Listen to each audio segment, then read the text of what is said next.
ఇందాక నేను అన్నాను ప్రేమ ప్రేమ అని. సడన్గా మాట వచ్చింది.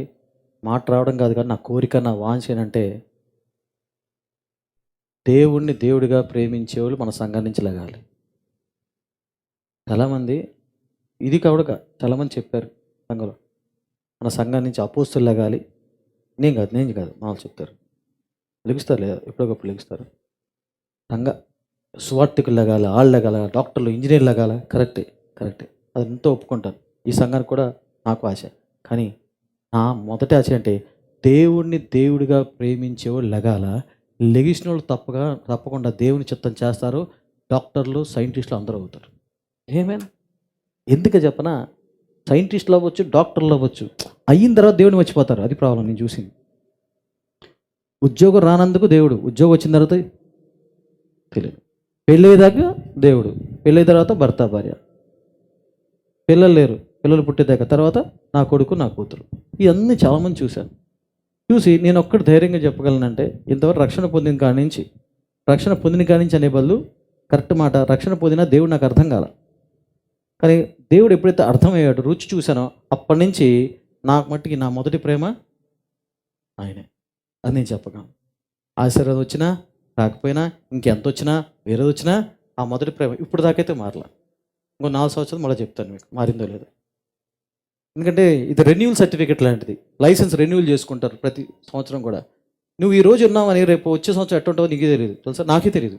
అంటే దాని అర్థం ఏంటంటే ప్రతిసారి మనం పరిశీలన చేసుకుంటూ ఉండాలి. నేను వాళ్ళ ఆరాధించా, సన్నిధి అనుభవించా, what about tomorrow, what about next week, coming week ఏంటి, నెక్స్ట్ వీక్ ఎలా ఉంటావు చెప్పలేం. మీ జీవితంలో మీరు చూసుంటారు మనుషులు, అరే బాగానే ఉండేవాడు ఎట్ట మారాడు అంటారు, మంచిగా ఉండేవాడు అండి ఇట్ట మారిపోయాడు, చాలా ఉన్నాయి. అందుకు నేను లోకంలో మీరు వార్తలు కానీ ఇప్పుడు నేను ఉంటారు ఏంటంటే, ఒక అబ్బాయి అమ్మాయిని ప్రేమించాడంట. ఇందాక స్టోరీ కాదులేండి, వేరేది. ఒక అబ్బాయి అమ్మాయిని ప్రేమించాడంట. ప్రేమించి చివరికి హ్యాండ్ ఇచ్చింది ఆ అమ్మాయి. వీడు వెళ్ళి చచ్చిపోయాడు. విన్నారా ఎప్పుడన్నా? విన్నారా? Very good. ఎక్కడ విన్నారు? ఈ న్యూస్లో ఉన్నారా? న్యూస్ చూస్తున్నారు, యూట్యూబ్లో చూస్తున్నారు, ఫాలో అవుతున్నారు అనమాట. Very good. ఎప్పుడు ఇది బయట జరుగుతున్నాయి కదా, బయట జరుగుతున్నాయా అంటే నేను అనుకుంటాను, ఈ అబ్బాయి ఆ అమ్మాయి ప్రేమించలేదని, హ్యాండ్ ఇచ్చాడని, ఇచ్చిందని వీడు అంత దూరం వెళ్ళిపోయాడు. ఇది ప్రాణమే తీసుకోకుండా చచ్చిపోయాడు. ఎందుకు నా బతుకని నేను అంటాను. అదే పెచ్చ దేవుడి మీద ఉంటే అంత బాగుంటుంది అనిపిస్తుంది. హల్లెలూయా. నాకు అలా లగాలని ఈ సంఘంలో కొంతమందినా ఆ ప్రేమ పెచ్చోళ్ళు లగాల. ఎంత ప్రేమ అంటే, ఒక మనిషిని ప్రేమించి ఆ మనిషి ప్రేమించకపోతే, పెళ్లి చేసుకోకపోతే చచ్చిపోయేదాకా వెళ్ళిపోయాడంటే, తన జీవితాన్ని కూడా లెక్క చేయలేదంటే, నా దేవుడు నువ్వు ప్రేమిస్తే నీ జీవితాన్ని కూడా లెక్క చేయకుండా దేవుడి కోసం బతుకుతావు. హల్లెలూయా. అది నా ఆశది. అపోస్తులు ఎగుతారు, మంచిదే. అపోస్తులుగా ప్రవక్తగా లేచి దేవుడిని ప్రేమించకపోతే ఎందుకు? నీ కృపావరం నీ వాడబడితే జనాలు బాగుపడతావు, నువ్వు పోతావు. కాదు, నాకు అది భారం. అలాంటి ప్రేమ పిచ్చోళ్ళు లగాలి. ఇటే చూడండి, అటు చూడొద్దు. ప్రేమ పిచ్చోళ్ళు అంటే అమ్మాయిలు అంటే అబ్బాయిలు. ఈ పిచ్చోళ్ళు కాదు, దేవుడు పిచ్చోళ్ళు. దేవుడు ప్రేమ. నాకు దేవుడు అంటే ఇష్టం అండి. ఆయన లేకపోతే నాకు ఎంత ఇచ్చినా. ఆఖరికి మీకు మాట చెప్పనా, దేవుడి దగ్గర అడగండి, దేవా నిన్ను ప్రేమించకపోతే నువ్వు నాకు ఆశీర్వదించినా ఏం చేసుకోవాలా? నన్ను అట్ట మార్చేయి, నా మనసే మార్చేయి. అన్నిటికన్నా అందరికన్నా నిన్ను ప్రేమించాలి. నిన్ను ప్రేమిస్తే నీ ప్రేమను పొందుకుని అప్పుడు జనాలను ప్రేమించగలుగుతా. లేదా స్వార్థంగా ప్రేమిస్తా, లేదా వాడి నుంచి ఏదో ఆశించి ప్రేమిస్తా, దొంగ ప్రేమ నటిస్తా, అవసరం కోసం ప్రేమిస్తా, నా అవసరాలు తీర్చుకోవడానికి మనిషి దగ్గర నాటకాలు ఆడతా. వద్దు. ఆఖరికి నీ ఆశీర్వాదం కన్నా మించి నేను ప్రేమించగలగాల. నన్ను అలా మార్చో. ఇది ఫస్ట్ చేయాల్సిన ప్రార్థన. అందుకని ఇది ప్రార్థన గురించి. ప్రార్థన అంటే ముఖ్యంగా ఏంటి? మళ్ళా మార్చుకోవడానికి ఫస్ట్ ప్రార్థన. అందుకు నాకు ఆశ, అరే బయట చూస్తే ప్రేమ కోసం చచ్చిపోతున్నారు చాలామంది. ఒక్కసారి దేవుని ప్రేమ నువ్వు అర్థం చేసుకుంటే నీ వల్లగా దేవుణ్ణి విడిచిపెడతాం. ఒక మాట చాలామంది మీరు చూసుంటారు, చాలామంది దేవుళ్ళలోకి వచ్చి, లేకపోతే దేవుళ్ళలోకి వచ్చేద్దు, ఆ మాట కూడా బాగాలేదు. దేవుణ్ణి నమ్ముకుని వస్తూ తర్వాత చాలామంది జారిపోయిన వాళ్ళు ఉన్నారు, పడిపోయిన ఉన్నారు, ఆగిపోయిన ఉన్నారు. చర్చికి రాకుండా, లేకపోతే మందిరానికి రాకుండా, లేకపోతే వాక్యం చదవక చాలామంది ఉన్నారు. అప్పుడు నాకు ఎందుకు ప్రభు అనిపించినప్పుడు నాకు ఒకటే అనిపించింది, వాళ్ళ అవసరాల కోసం వచ్చారు అందు మాత్రమే, కానీ నన్ను ప్రేమించిన వాళ్ళు కాదు వాళ్ళు. ఎలా అంటే యేసు ప్రభు వారు అంట కొందరు నమ్మలేదంట ఆ కాలంలో, కొంతమంది నమ్మల. He didn't commit himself to them అని ఉంటుంది ఇంగ్లీష్లో. తెలుగులో అంటే వాళ్ళని నమ్మలేదు అని ఉంటుంది. అంటే వారు చాలామంది యేసు ప్రభుని వెంబడించి వేలాది మంది వెంబడించినప్పుడు వాళ్ళని చూసి అంటారు కదా, బైబిల్ రాసి ఉంటుంది వారు నమ్మలేదంట. ఎందుకనగా వారు కడుపులు నిండినాయి కాబట్టి నా వెనకాల వచ్చారంటాడు. వాళ్ళ కడుపులు నిండినాయి కాబట్టి నా దగ్గరికి వచ్చారు, అంతేగాని నన్ను బట్టి రాలా, నా రక్షణ పొందడానికి రాలా, నన్ను ప్రేమిస్తూ నా దగ్గర రాలా. అందుకని సంఘంలో కూడా చాలామంది చూస్తాం, కొన్ని వారాలు వస్తారు, కొన్ని వారాలు వెళ్ళిపోతారు. ఎందుకంటే వాళ్ళ అవసరం కోసం వచ్చారు, లేకపోతే బాధ తీరడానికి వచ్చారు, అంతవరకే. కానీ దేవుని వాళ్ళు రుచి చూడాల, ఏసీ కోసం రాలా, ఏసు ప్రేమ కోసం రాలా, రక్షణ కోసం రాలా.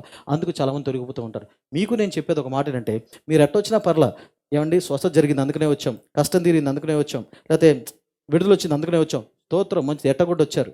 కానీ నిలిచి ఉండాలంటే అవి సరిపోదు, నిలిచి ఉండాలి, చివరిదాకా దేవుళ్ళలో ఉండాలంటే ఆ ఏసైని అర్థం చేసుకోవాలి. ఏసై ఎవరో, ఎందుకు వచ్చామనేది రక్షణార్థం వచ్చాం, ఆ ఏసై కోసం వచ్చాం. ఆయన దేవుడై ఉన్నాడు, ఆయన దేవుడు కాబట్టి దేవుడికి దూరంగా నేను ఎట్ట ఉంటాను అనే తత్వం నీకు ఉంటేనే నువ్వు ఉంటావు. లేకపోతే అవసరం తర్వాత, తీరిపోయిన తర్వాత నువ్వు ఖచ్చితంగా వెళ్ళిపోతావు. ఈ సంఘం అది ఎక్కడైనా సరే వెళ్ళిపోతావు. ఎంతమందికి చివరిదాకా ఉండాలని దేవుళ్ళు? ఎప్పుడు దేవుడు నేను చెయ్యి ఎత్తిస్తానంటే మీనింగ్ ఏంటో తెలుసా? ప్రవచనాత్మకంగా నీ ఆత్మ దేహ శరీరంతో, ఆత్మ మనసు దేహంతో చెప్తున్నావు అనమాట. ఎస్, నాకు చివరిదాకా ఉండాలని. దానికి కారణం ఒకటే, నువ్వు యేసుని అర్థం చేసుకునే ఉంటావు. నాకు అది తీరింది దేవుడు తీరుస్తాడు. నేను ఒకసారి దేవుడికి ఎంత పిచ్చప్రేమ ఉందో తెలుసా? ఆయన నువ్వు ప్రేమించబోని నీకు సహాయం చేస్తాడు. బైబిల్ ఒకటి ఉంటుంది, కృతజ్ఞత లేని వారికి కూడా ఆయన కనికరించి చూపునని ఉంటుంది బైబిల్. కృతజ్ఞత లేని వారు కూడా ఆయన కనికరుడు, హీస్ కైండ్ ఎనఫ్ అని ఉంటుంది. అంత పిచ్చి ప్రేమ అయింది. ఆఖరికి నువ్వు ఆయన వాడుకుంటున్నావా అనుకుందాం, నువ్వు వాడుకుంటున్నావా, అయినా సరే ఆయన వాడబడిపోతాడు. నువ్వు ప్రేమించవు ఆయన్ని, కసి వేలొత్తావు, దేవా ఏసయ్య చేస్తాడు, మళ్ళీ వెళ్ళిపోతావు. మళ్ళీ 6 నెలల తర్వాత రా వచ్చి ఏసయ్య స్వస్థపరచు అంటే స్వస్థపరిస్తాడు. ఎందుకు? ఆయన స్వభావం. ఇందాక చెప్పా, ఆయన ప్రేమ అయినాడు. చింటూ అబ్బాయి అయి ఉన్నాడు, అమ్మాయిగా బతకలేడు, ఎదిగాడు, చిన్నోళ్ళలాగా బతకలేడు, ఇంతే సేమ్. ఆయన వల్ల కాదు. అందుకు ఆయన అర్థమైనప్పటి నుంచి నాకు పెరిగింది. రక్షణ పొంది పరిశుద్ధాత్మ పొందుకున్న జనవరి 26, 2003 అప్పటి నుంచి 3-4 సంవత్సరాల దాకా నేను దేవుని ప్రేమించరా, భయంతో బతికాను అంతే. అందుకని 3-4 సంవత్సరాలు దేవుడు రుచి చూసా. ఓ ఇదా దేవుడు, ఇంత మంచోడా అనిపాటికి నాకు లోపల మారిపోయి ఇంత మంచి దేవుడు ఎక్కడ ఉన్నప్పుడు లోకప్రేమ ఏంటి, మనుషులు ఏంటి, బతికేది కొద్ది కాలమే, ఇంత మంచోడైతే ఆయన హత్తుకుని జీవించాలన్న కోరిక, ఇష్టం బాగా పెరిగిపోయి అంచెలంచెలుగా ఆయన ఎంత అర్థం చేసుకున్నానో ఆయన ప్రేమని ఎంత అర్థం చేసుకున్నానో అంతగా ఆయన పట్ల నాకు అంచెలంచెలుగా ప్రేమ పెరిగింది. లవ్ ఎట్ ఫస్ట్ సైట్ కాదు, పెద్దవారికి తెలియదు. ఒక అబ్బాయి అంటే ఒక అమ్మాయిని చూశాడంట, ఈ అమ్మాయిని ప్రేమించాడంట. దాన్ని లవ్ ఎట్ ఫస్ట్ సైట్ అంటారు. అంటే ఒక చూపుతోనే ప్రేమించాడంట. నేను దేవుని అలా ప్రేమించలా. అంచెలంగా స్టెప్ బై స్టెప్ చిన్నగా, నెలకి, సంవత్సరానికి, ప్రతి సంవత్సరం దేవుని మీద ప్రేమ నాకు పెరుగుతూ వచ్చింది. పెరిగిపోయింది కాదు. This is how it is.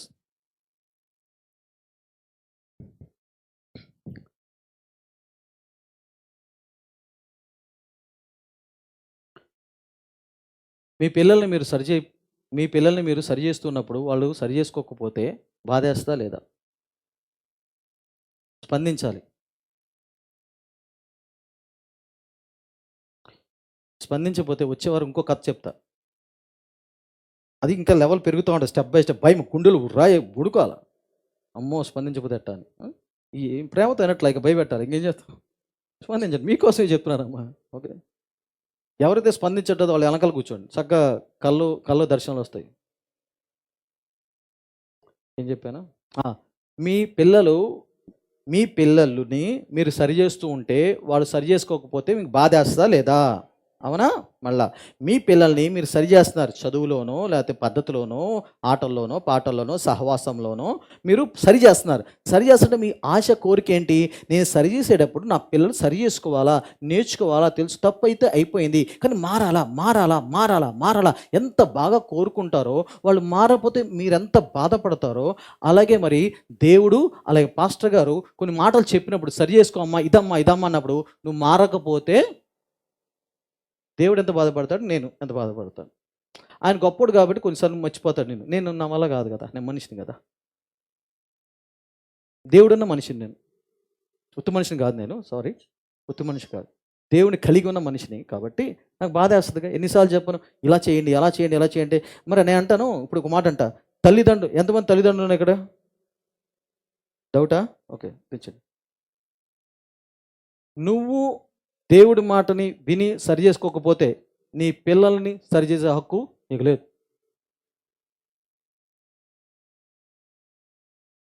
మీ పిల్లల్ని నా దగ్గర తీసుకురండి, వాళ్ళకి చెప్తా. మీ డాడీ మమ్మీ నేను సరి చేస్తుంటే ఫస్ట్ వాళ్ళని అడుగు. ఏంటంటే, డాడీ కిరణ్ గారు పాస్టర్ గారు వాక్యం చెప్తున్నారు కదా, నువ్వు సరి చేసుకున్నావా అడుగు అని చెప్తా. పట్టరండి మీ వాళ్ళని ఎదురు సమాన్ చెప్తారు. మరి మీకు ఎంత బాధ వేస్తుంది. మరి ఒక పాస్టర్ గారు వాక్యం చెప్పి ఇలా ఉండండి, అలా ప్రార్థన చేసుకోండి, ఇలా మారండి, ఇలా చెప్తూ ఉంటే నువ్వు సరి చేసుకోకుండా అదే కొన్ని నెలలు అట్టాగుంటే ఎంత బాధ వేస్తుంది. ఆ దేవుడు అవచ్చు, పాస్టర్ గారు అవ్వచ్చు, నీ తోటి విశ్వాసం అవ్వచ్చు, నీకు చెప్తున్నారు ఇలా మార్చుకో, ఇలా తెలుసుకో, నేర్చుకో, సరి చేసుకో అని. నీ పిల్లలు మారకపోతే నీకు బాధ, వేదన. ఎప్పుడు మారుతాడు. మరి నేను అందుకనే అంబులెన్స్ స్టోరీ చెప్పాల్సి వచ్చింది. తప్పండి అది. నీకు హక్కు లేదు. నువ్వు మారకుండా ఇన్ని మాటలు దేవుని వాక్యాలు అంటున్నావు, మందిర చర్చకు వస్తున్నావు, పాటలు వింటున్నావు, ఎన్ని సువార్తలు వింటున్నావు, దేవుని వాక్యం వింటున్నావు, ఇంత కూడా మార్పు రావట్లేదు. అలా ఎలా ఉన్నావు అలాగే ఉన్నావు. అదే ఆసక్తి దేవుడి మీద, అదే విశ్వాసం, అదే భక్తి, అలాగే ఉన్నావు అంతే. నువ్వు మారితే స్తోత్రం అందరూ అన్నట్లా. నీకు ఒకవేళ మారపోతే నువ్వు అలాగే ఉంటే నీకు పిల్లల్ని సరిచేసే హక్కు నీకు ఎవడిచ్చాడు? నువ్వు మళ్ళీ ఈ కథలు చెప్పొద్దు. నేను కన్నాను, ఎవడిచ్చాడండి? మాది హక్కు, మీరు ఇచ్చేదేంటి అని అంత మంచిగా ఆలోచించుకో. సారీ, నాకు హక్కు లేదు. నేను దేవుడు చెప్పిన మాటలకి నేను మారుతూ ఉండపోతే, మళ్ళా మారిపోయాను కాదు, మారుతూ ఉండపోతే, సరి చేసుకుంటూ ఉండపోతే నా బిడ్డని అనే హక్కు నాకు లేదు. ఇట్ట చెయ్యి, అట్ట చదువుకో, పొద్దున్నే లేగు, చదువుకో, చెగ్గేయాలి నాకు అంటాక మా వాడిని, మా అబ్బాయిని. నేను ఇక్కడ లోపట్ల దేవుడి దగ్గరికి వాడిని తిట్టేస్తున్నా. వావ్, డ్రామా అనిపించట్లేదు. సో తల్లిదండ్రులారా, మళ్ళీ ప్రేమపూర్వకంగా చెప్తున్నాను, ఎంతో ప్రేమపూర్వకంగా తెలుసుకోండి, ఆలోచించండి. నేనేం మీ ఇంటికి వచ్చి తిట్టేవాడిని కాదు. ఇప్పుడు కనపడతా అంతలోనే కాదు, ఇప్పుడు కనపడతా రేపు మాయమైపోతారు 2 గంటల తర్వాత.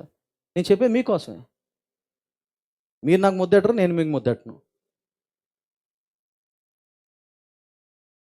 చలనం కొట్టండి రా బాబు. మీరు ఇలాంటి చప్పట్లు కొట్టినప్పుడల్లా సిగ్గనిపించాలా. అవును కదా. ఎవరు బొమ్మలుగా ఉండేవాళ్ళు ఏంటి ఇలా కొట్టించుకుంటున్నారని. నేను చెప్పా, మన సంఘం చప్పట్లు కొడుతుంటే ఒక ఏంటి మొదటి ఏంటి, మనందరం చప్పట్లు కొడుతున్నామంటే మీనింగ్ ఏంటి, అర్థం ఏంటి? ఒకటి మంచి బయటకు ఎవరు చెప్పారు ఏంటి, ఎవరు చెప్పింది? ఎక్కడ నువ్వా? ఇక్కడ కనబట్టలేదు. ఓకే, దీవిస్తున్నాం. రేపొద్దున మనకి ఎవరన్నా పాస్టర్ వచ్చినా సరే, లేకపోతే ఎవరన్నా బాగా పాడారు, మనం చప్పట్లు కొడదాం నేను అంటే చాలు. అంటే వీఆర్ బ్లెస్సింగ్ దెమ్, మనం దీవిస్తున్నాం. చప్పట్ల ద్వారా వాళ్ళ మంచి జరగాల, గుడ్, వెరీ గుడ్ అని వి బ్లెస్ దెమ్ అనమాట. చప్పట్ల ద్వారా. లోకం ఏంటి? చప్పట్లు, పొగడ్తలు, మనకు ఆ హాడవడొద్దు. మన చప్పట్లు వాడదాం, కానీ దేనికి వాడదాం? ఉద్దేశం ఏంటి? దీవిస్తున్నాం, ఆశీర్వదిస్తున్నాం. ఇంకా ఎదుగు, ఇంకా పాడు, ఇంకా ఆరాధించు. సాక్ష్యం బాగుందా? సాక్ష్యం చెప్పారు, చప్పట్లు కొడదాం. ఇంకా సాక్ష్యాలతో బయటికి రా, ఇంకా రేపొద్దున నీ సాక్ష్యం అందరికి వెళ్ళాలా. ఆ ఉద్దేశంతో మనం చప్పట్లు కొడతాం. ఏమేన్ అప్పుడప్పుడు చప్పట్లు మేలుకొల్పు సేవ చేస్తాను. అప్పుడప్పుడు మీకు నిద్రించు వారికి, ప్రభువులో నిద్రించే వారికి కాదు, మామూలుగా నిద్రించే వారికి. ఇన్ని మాటలు ఎందుకు తీపిస్తారండి నా నోట్లో నుంచి? ప్లీజ్. ఓకే,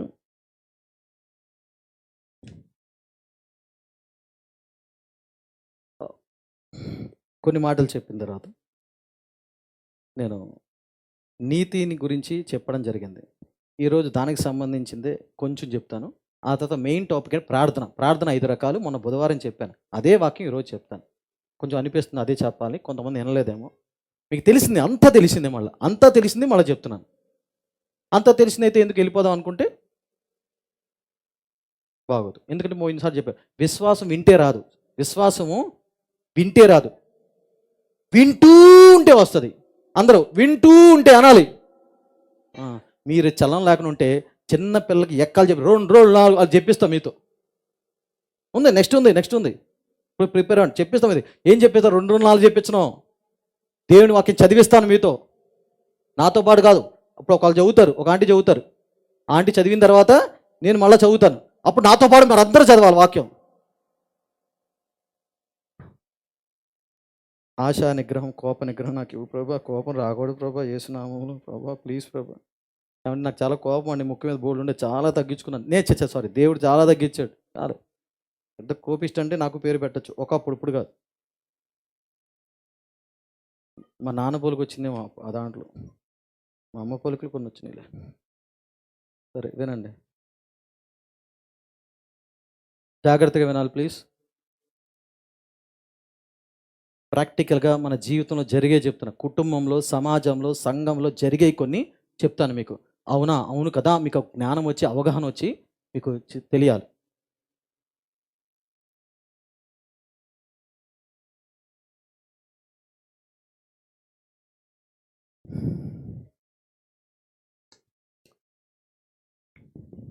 ఓకే, నేను ఒకప్పుడు చెప్పింది 2 వారాల నుంచి నీతి, మనిషి యొక్క నీతి, దేవుని యొక్క నీతి చెప్పడం జరిగింది. ఒక మనిషి పరలోకం వెళ్ళేది దేవుడిచ్చే ఉచిత నీతిని బట్టి వెళ్తాడు. కానీ విశ్వాసి అయిన తర్వాత ఆయన ఎంత మంచి సేవ చేసినా, మంచిగా బతికినా దాన్ని బట్టి పరలోకం వెళ్ళడు. గుర్తుంచుకోండి, పరలోకం వెళ్ళేది కేవలం దేవుడిచ్చే ఉచిత నీతి. అది వాక్యాలన్నీ చూపించే టైం లేదు, నేను చూపించక్కర్లా. కానీ ప్రాక్టికల్గా అనుభవపూర్వకంగా మన జీవితంలో ఏం జరుగుతూ ఉంటాయి, ఇళ్లలో ఏం జరుగుతూ ఉంటాయి అనేది ఈరోజు నేను చూపిస్తా. అవును కదా, మీకు అనిపించాలి అంతే. ఎందుకంటే వాక్యం అంతా బోధించా, దాని అప్లికేషన్, దాన్ని అన్వయించుకోవడం ఎట్లా ఉంటుందని జీవితాల్లో మీకు చూపిస్తాను ఈరోజు. నీతి దేవుడి దగ్గర నుంచి ఉచితంగా వస్తుంది, దాన్ని బట్టి పరలోకం వెళ్తావు. కానీ దేవుడి దగ్గర నుంచి వచ్చిన ఉచిత నీతి సమాజంలో పనికిరాదు, ఉపయోగం ఉండదు. ఎందుకంటే మనుషులు అవ్వచ్చు, సంఘం అవ్వచ్చు, నువ్వు ఎలా బతుకుతున్నావు, ఎలా ఉంటున్నావు, నీ మాట, తీరు, పద్ధతి, మంచితనం, దాన్ని బట్టి నేను గౌరవిస్తారు, విలువిస్తారు, సహాయం చేస్తారు. లేకపోతే ఎవడో చేయడు సహాయము. విను, మళ్ళీ జారు చెప్తున్నా. దేవునిచ్చే నీతి నీకు పరలోకం తీసుకెళ్తుంది. కానీ ఇక్కడ ఎలా మంచిగా ఉంటావో ఆ మంచితనం మనుషుల దగ్గర చేస్తుంది. లేకపోతే ఎవడు పట్టించుకోడు, నేనైతే పట్టించుకోను.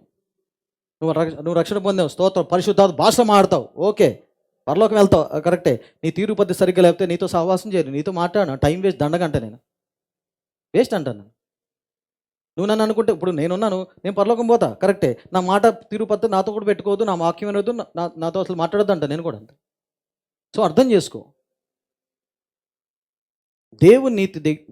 నువ్వు దేవుని నీతిని అర్థం చేసుకోవాలి. తద్వారా ఏం జరుగుద్దంటే దేవుడి దగ్గర ధైర్యంగా ప్రార్థన చేస్తావు. ఆ నీతిని బట్టి దేవుడికి ఉచితంగా నీతి ఇచ్చాడు. ఆ నీతిని బట్టి కృపాసింహాసన ధైర్యంగా వచ్చి దేవుడి దగ్గర మొర్ర పెడతావు, ప్రార్థన చేస్తావు, ధైర్యంగా దేవుడితో మాట్లాడతావు. అంతేగాని నాతో దేవుడు మాట్లాడు, ప్రేమిస్తున్నాడు లేదో, నేను పనికిరాను, వేస్ట్ అని అనుకో. ఇప్పుడు ఏమర్థమైతే, దేవుడి నీతి అర్థమైతే. ఇది ఒకటి. రెండోది ఏంటంటే, నువ్వు ఇక్కడ మంచిగా బతకపోతే, సరిగ్గా బతకపోతే, చాలా జాగ్రత్తగా ఈ సంఘమే అనుకుందాం, మన సంఘమే అనుకుందాం. సంఘంలో నువ్వు రక్షణ పొందావు, వెరీ గుడ్, రక్షణ పొందావు. కానీ నీ మాట, తీరు, పద్ధతి, ప్రవర్తన, మాట విధానం, నమ్మకత్వం అవి నీకు లేకపోతే మనుషులు నీకు సహాయం చేయరు. చాలా జాగ్రత్తగా విను. ఎవరో సంఘం ఎందుకులే కానీ మన సంఘంలోనే మాట్లాడుకుందాం.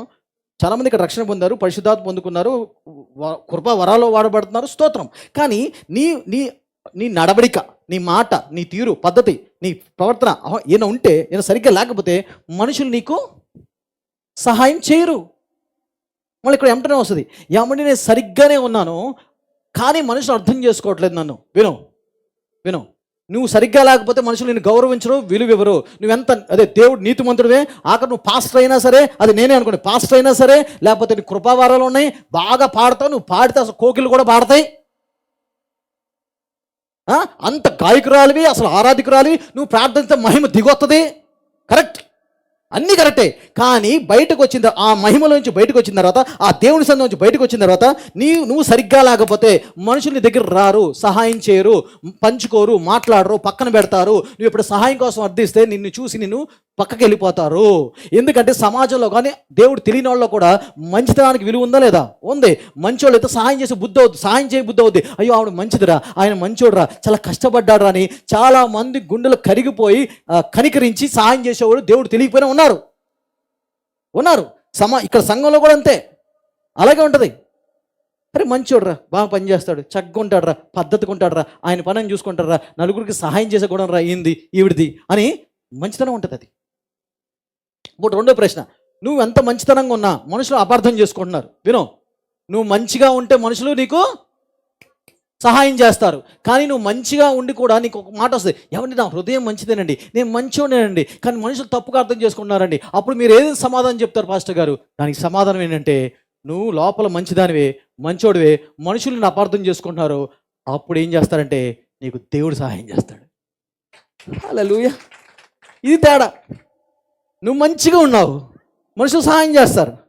కానీ నువ్వు మంచిగా ఉన్న మనుషులు అపార్థం చేసుకుంటున్నారు, తప్పుగా మాట్లాడుతున్నారు, నిందలేస్తారు. అప్పుడు ఎవరు సహాయం చేస్తాడు? దేవుడు సహాయం చేస్తాడు. ఇది నేను చెప్పాను. ఈ రెండు నేను చూసా. ఈరోజు చెప్పే వాక్యం మొత్తం 90% నేను అనుభవించింది చెప్తున్నా. 99 వేసుకో, అనుభవించింది. ఎదురు చూశాను, ఏమో ఎంత మంచిగా ఉన్నా సరే ఎదురు డబ్బులు అంటే అప్పుడు నా దేవుడు చెప్పింది నేను నీకు సహాయం చేస్తాను. ఆ సహాయం కూడా ఎలా చూశానంటే, నా దేవుడు నా గురించి వేరే వాళ్ళతో మాట్లాడి వాళ్ళని ఇద్దరు లేపు మరి నాకు సహాయం చేసేటట్టు మా ఇంటికి తీసుకొచ్చాడు దేవుడు. నా అడ్రస్ చూపించాడు దేవుడు, ఫోన్ చేపించాడు. సార్ మీ గురించి దేవుడు మాట్లాడారు. అవునా, ఏం మాట్లాడారు? మీకు పలానా సహాయం చేయమన్నారు, అమ్మన్నారు. గోల్డ్ మంది అలాంటి ఆ రెండు చూసా. అప్పుడు నాకు అనిపించింది, నేను 2 పడవల మీద కాలేయకూడదు కాదు, నేను 2 పడవల మీద కాలేస్తా. ఏంటది? 2 పడవల మీద కాలేస్తా అంటే అర్థం ఏంటంటే, నా మంచితనం, నా ప్రేమని చూపిస్తా, దాన్ని బట్టి మనుషులు నాకు వచ్చి సహాయం చేయాలా. అలాగే ఇంకో పడవ ఏంటంటే, ఒకవేళ నేను మంచిగా ఉన్నా తప్పుగా అర్థం చేసుకున్నా నా దేవుడు సహాయం చేయాలా. అంటే ఏంటంటే, నేను మనుషుల దయలో వర్ధిల్లాలి, దేవుడి దయలో వర్ధిల్లాలి. నాకు 2 కావాలి. నీకెన్ని కావాలి? అది అర్థమైపోయిందా? సింపుల్గా అది నాకు 2 కావాలి. ఎందుకంటే అందరూ దేవుడి మాట వినరు. మన మంచితనం మొహం చూసి ఇస్తారు. ఫేస్ వాల్యూ అంటారు, ఫేస్ వాల్యూ. మన మంచితనం, మన కుటుంబం, మన ఇదిని బట్టి కొందరు సహాయం చేస్తారు. అందుకనే నేను దేవుడిని నమ్ముకున్నా, నేను నీతిమంతుని ఇష్టంగా ఉంటే ఇష్టం వచ్చినట్టు ఉంటే సరిపోదు. నేను ఎవరు లెక్క చేయడు, నీ పరువు నువ్వే తీసుకుంటావు. ఇప్పుడు చూడు, ఒక చిన్న స్టోరీ చూపిస్తాను. ఆ స్టోరీ తర్వాత స్టోరీ కాదు చిన్నది, ఇది తీస్తావా కొంచెం? వద్దులే, ఇది కొంచెం ఇక్కడ పక్కన పెడతావా?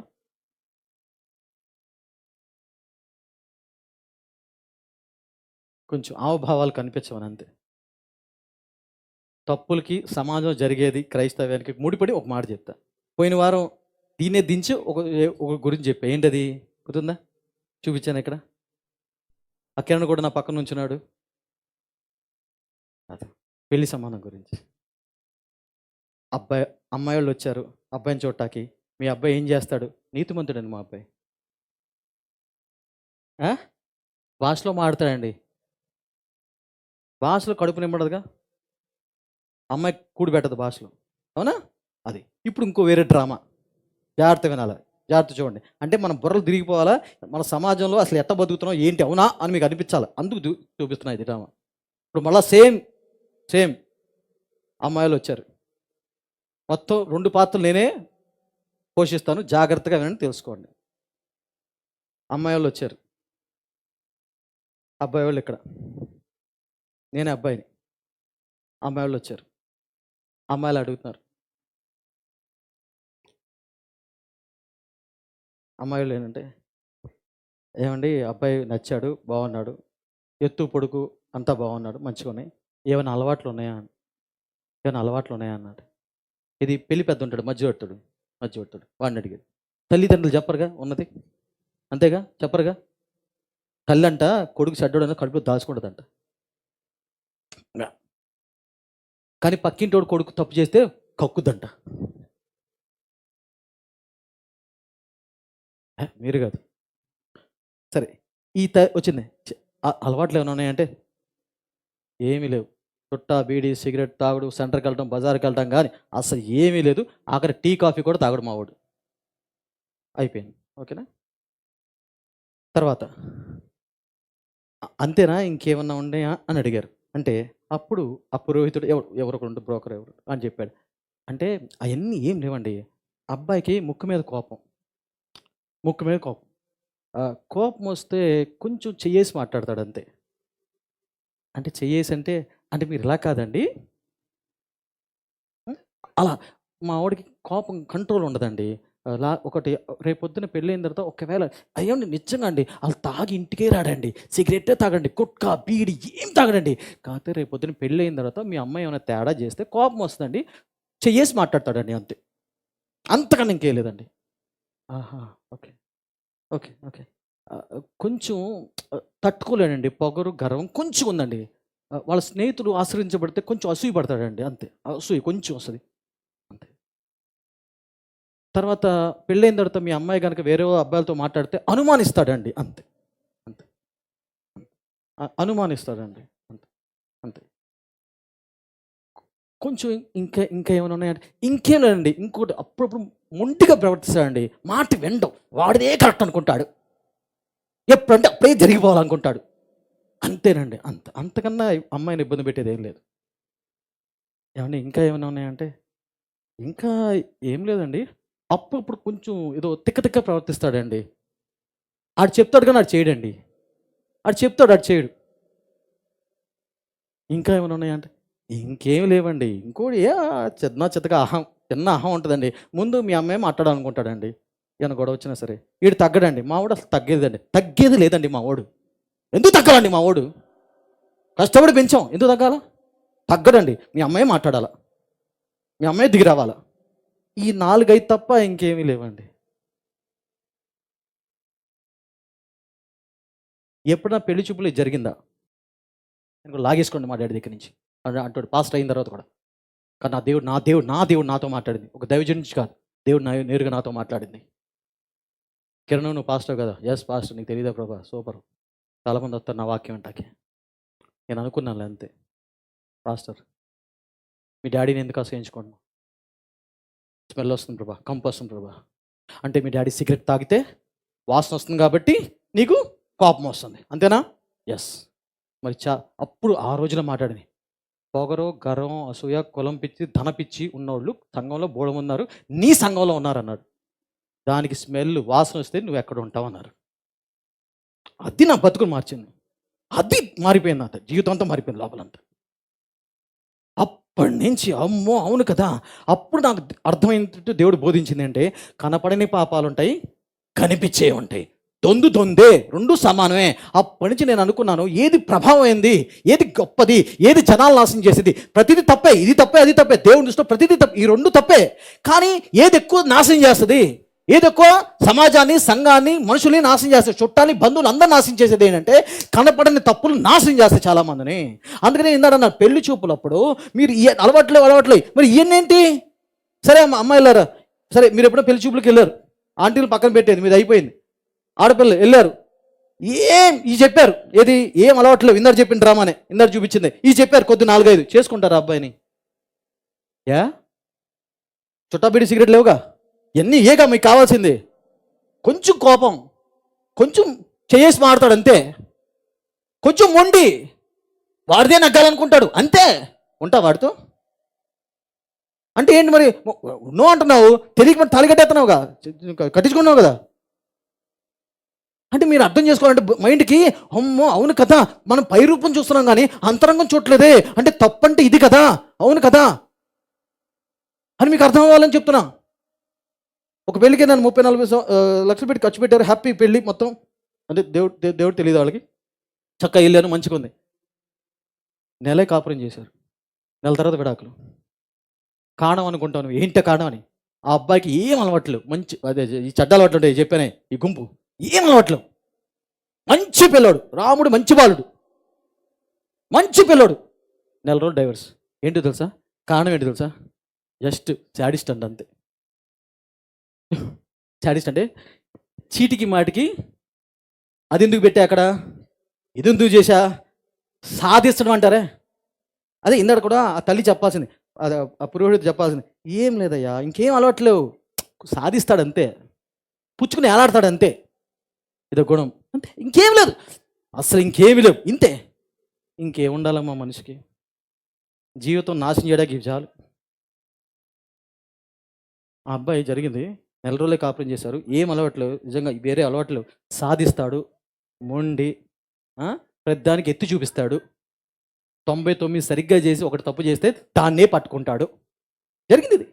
ఇది ఈ అమ్మాయి కూడా అది చెప్పాల్సింది. మా వాడికి ఏం లేదండి, మీ అమ్మాయి 99 సరిగ్గా చేసి జస్ట్ కొంచెం తప్పు చేసినట్టు దాన్నే పట్టుకుంటాడండి మా అబ్బాయి, అంతే, ఇంకేం లేదండి మా అబ్బాయికి, ఇంకేం లేదు. ఉప్మా చేసినా సరే పొడి పొడిగా ఉండాలండి, కొంచెం నీళ్ళు ఎక్కువైనా సరే చేసి మాడతాడండి, అంతే. చాలా ప్రేమతో చేసి మాడతాడు, అంతే. చేసుకుంటారు, ఎంతమంది చేసుకుంటారు అంటే అబ్బాయిని? అరే మీరు అయ్యిందుకు చూడరా మరి, అయ్యి చూడరే, తల దింపుకుని కట్టేసుకుంటారే, గొర్రెపోతుని కట్టేసినట్టు. అవి చెప్పరు కదా, ఇప్పుడు అర్థమవుతుందా కనీసం? అవి ముఖ్యమా కాదా? అవునా కదా? పర్లేదండి, పర్లేదండి. పప్పు, మా డాడీ అంతే, ఒకప్పుడు మా అమ్మని పప్పులో ఉప్పు తక్కువైతే చేసి మాడతాడు, అంతే. ఆఖరి కొండ మీద, అప్పుడు కొండ ఉండేది, ఫ్రిడ్జ్లు మాకు లేవుగా, కొండ ఉండేది. కొండ మీద గ్లాస్ లేకపోతే కొండ ఏం పగలదు, దగ్గరగా చేసుకుంటాడు, అంతే. ఇంకేముండదు. నేనంట, ఏమో శాడిస్టే అంటే బాబు, ఇదేంటి అనుకున్నా, ఇదేం వచ్చని. అందుకనే కొందరు బాహ్యంగా మంచిగా ఉండొచ్చు, కానీ అంతరంగంలో ఉండే దరిద్రం ఏడిపించుకుందంటాం. ఒక ఆయనంట, వాళ్ళ ఒక ఆవిడ నాకు చెప్తుంది, ఏంటంటే, ఏంటో అండి మా ఆయన నేను నవ్వితే చూడలేడండి. ఇది వీళ్ళ అమ్మ కూడా చెప్పాల్సిందే. ఏం లేదండి, మీ కూతురు కనుక నవ్వుతూ ఉంటే మా వాడు చూడలేండి, అంతకంటే ఇంకేవే బలహీనత లేవండి. అదేంటండి అంటే, అంతేనండి, ఈ మా ఓరం లేడండి మా అబ్బాయి, అంత తప్ప చెడ్డ అలవాట్లు ఏం లేవు సార్, చూడలేడు. ఇంకా తర్వాత ఇంకేమైనా ఉన్నాయమ్మా అంటే, ఇంకొక్కటే ఉంది సార్ అంటే, మిగతా నాకు తెలియపోవచ్చు, ఒక్కటి ఉంది సార్. ఏంటమ్మా అది, అది కూడా చెప్పు. ఏంటంటే, ఏం లేదు సార్, మా అబ్బాయి దగ్గర మీ కూతుర్ని రేపు పెళ్ళైన తర్వాత ఎవరన్నా పొగిడితే తట్టుకోలేడు సార్. అంటే ఈయనకి రాని పేరు ఆయనకు వచ్చిన, ఆయన ఎక్కువ ఆవిడనే అంటే మంచిగా పొగిడితే కొంచెం తట్టుకోలేడు సార్. మరి తట్టుకోకపోతే ఏం చేస్తాడు? మళ్ళీ ప్రేమతో దగ్గర తీసుకుని చేస్తాడు సార్, అంతమించి ఇంకేం లేదు. ఇలాంటి వాళ్ళు ఉన్నారు, నేను చెప్పిన గుణాలు అన్నీ ఉన్నాయి, నేను చూసా చాలామందిలో. భార్య భార్య హెచ్చింపబడుతుంటే, పేరు వస్తుంటే తట్టుకోలేడు, తట్టుకోలేడు. ఏమో చెప్పాను, ఆడలో ఏ భేదము లేదు, అందరూ పాపము చేసి దేవుని మహిమను పోగొట్టుకుని, అందరంతా ఎవడూ తక్కువ లేదు. నేను జస్ట్ ఆడపిల్లలు మగవాళ్ళు ఇంటికి వచ్చారు, టైం లేదు నా దగ్గర, టైం లేదు, ఇది చెప్పేవాడిని. మగవాళ్ళు ఆ అబ్బాయిలు ఇంటికి రేపు చెప్తే ఎప్పుడన్నా, టైం లేదు, అర్థం చేసుకోండి. అమ్మాయిలు బోళ్ళు ఉన్నాయి, చేసి చెప్పగలనాయి, టైం లేదు, అర్థం చేసుకోండి. ఇంతే, ఇలాంటివి లేవా? మరి అది తప్పు ఇది తప్పే కదా, అందరూ బాహ్యంగా ఇవి చూస్తారే, అవి చూడరే, కనపడవు. నాకు దేవుడు నేర్పించింది అది కొన్ని సంవత్సరాల నుంచి, మా డాడీదే. నువ్వు కనిపించేది చూస్తావు, మీ డాడీ కనిపించేది చూస్తున్నావు, కనపడిన తప్పులు పాపాలు ప్లీజ్ కీప్ ఉన్నాయి చాలామంది, దానికి స్మెల్ ఉంటే నువ్వు తట్టుకోగలవా అన్నారు. అప్పటి నుంచి నాకు మనిషి మీద దృక్పథం, మనసు, తత్వం, బుద్ధి మారింది. అప్పుడు నేను పాస్టర్ ఏమన్నా,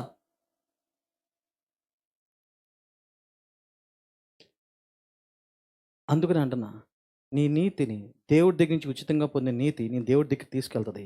కానీ ఇక్కడ ఎంత మంచిగా ఉంటావో, ఎంత చక్కగా ఉంటావో, అంత దేవుడి నుంచి మరియు మనుషుల నుంచి సహాయం పొందుకుంటావు. వాళ్ళ దగ్గర ఉంటారు, నేను అభిమానిస్తారు, ప్రేమిస్తారు. అంతేగా నేను బాప్తిని తీసుకున్నా అయితే ఏంటంటాడు ఎవడన్నా సరే, నాకేంది అది బాప్తిని తీసుకుంటే, పరిశుద్ధాత్మ పొందుకున్నా అయితే ఏంటంటాడు. సో అందుకని రక్షణ పొందామని దేవుని కృపని విచ్చలవిచ్చగా వాడుకుంటే పోయేది మనమే, మన పరువే పోయేది, మనమే నాశనం అయిపోయేది. దేవుని కృపని మంచిగా వాడుకోండి, చక్కగా వాడుకోండి, అప్పుడు మంచిగా బతికితే అప్పుడు సమాజం నేను గౌరవిస్తుంది, విలువిస్తుంది. Right, amen. ఇప్పుడు అసలు నేను చెప్పే ప్రార్థన గురించి ప్లీజ్ ఒకసారి లేచి నిలబడదామా, కొంచెం స్ట్రెచ్. ఇది ముఖ్యమైనది. కరెంటు పోయింది, ఆరాధన ఎక్కువ జరిగింది కాబట్టి ఇది చెప్పాలి, ఈ వాక్యం చెప్పాలి. క్లుప్తంగా చెప్పేస్తాం. మనం బుధవారం చెప్పిన వాక్యం మళ్ళీ చెప్తాను, ప్రార్థన గురించి చెప్తాను. వాళ్ళు చప్పట్లో ఒకసారి మీకోసం మీరే, ఇంత గొప్పవాళ్ళు మీరు, అన్ని పనులు మాని ఇక్కడికి వచ్చారు, అన్ని కూర్చోండి ప్లీజ్. ఎందుకంటే ఉద్యోగస్తులు ఉన్నారు, బిజినెస్ మ్యాగ్నెట్లు ఉన్నారు, యజమానులు ఉన్నారు, పొలం అన్నీ ఉన్నాయి. కూర్చోండి ప్లీజ్. బుధవారం చెప్పిన వాక్యము నా వాక్యంలో నుంచి చూపిస్తాం. ప్రార్థన అనేది, ఎందుకంటే ప్రార్థన అనేది క్రైస్తవ భాషలో చాలా ముఖ్యమైనది. ఆ ప్రార్థన ఎన్ని రకాలు ఉన్నాయి చాలా మటుకు చెప్పాను పోయినసారి. ఈసారి క్లుప్తంగా 5 రకాల ప్రార్థనలు చూపిస్తాను మీకు. అది అందరూ చేయాల్సిందే. ఎందుకంటే ఒక రకమైన ప్రార్థనే మీకు వస్తే మీకు కొన్ని జవాబులు రావు దేవుడి దగ్గర నుంచి. రావు, ఎప్పటికీ రావు. దేవుడు ఊరినే పెట్టలా ఈ ప్రార్థనలన్నీ. కొన్ని ప్రార్థనలు చేస్తేనే కొన్ని జవాబులు వస్తాయి.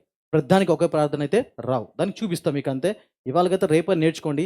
కనీసం తెలిసి ఉంటే నేర్చుకునే తత్వం మీకు వస్తుంది. ఆ ఉద్దేశంతో ఫస్ట్ది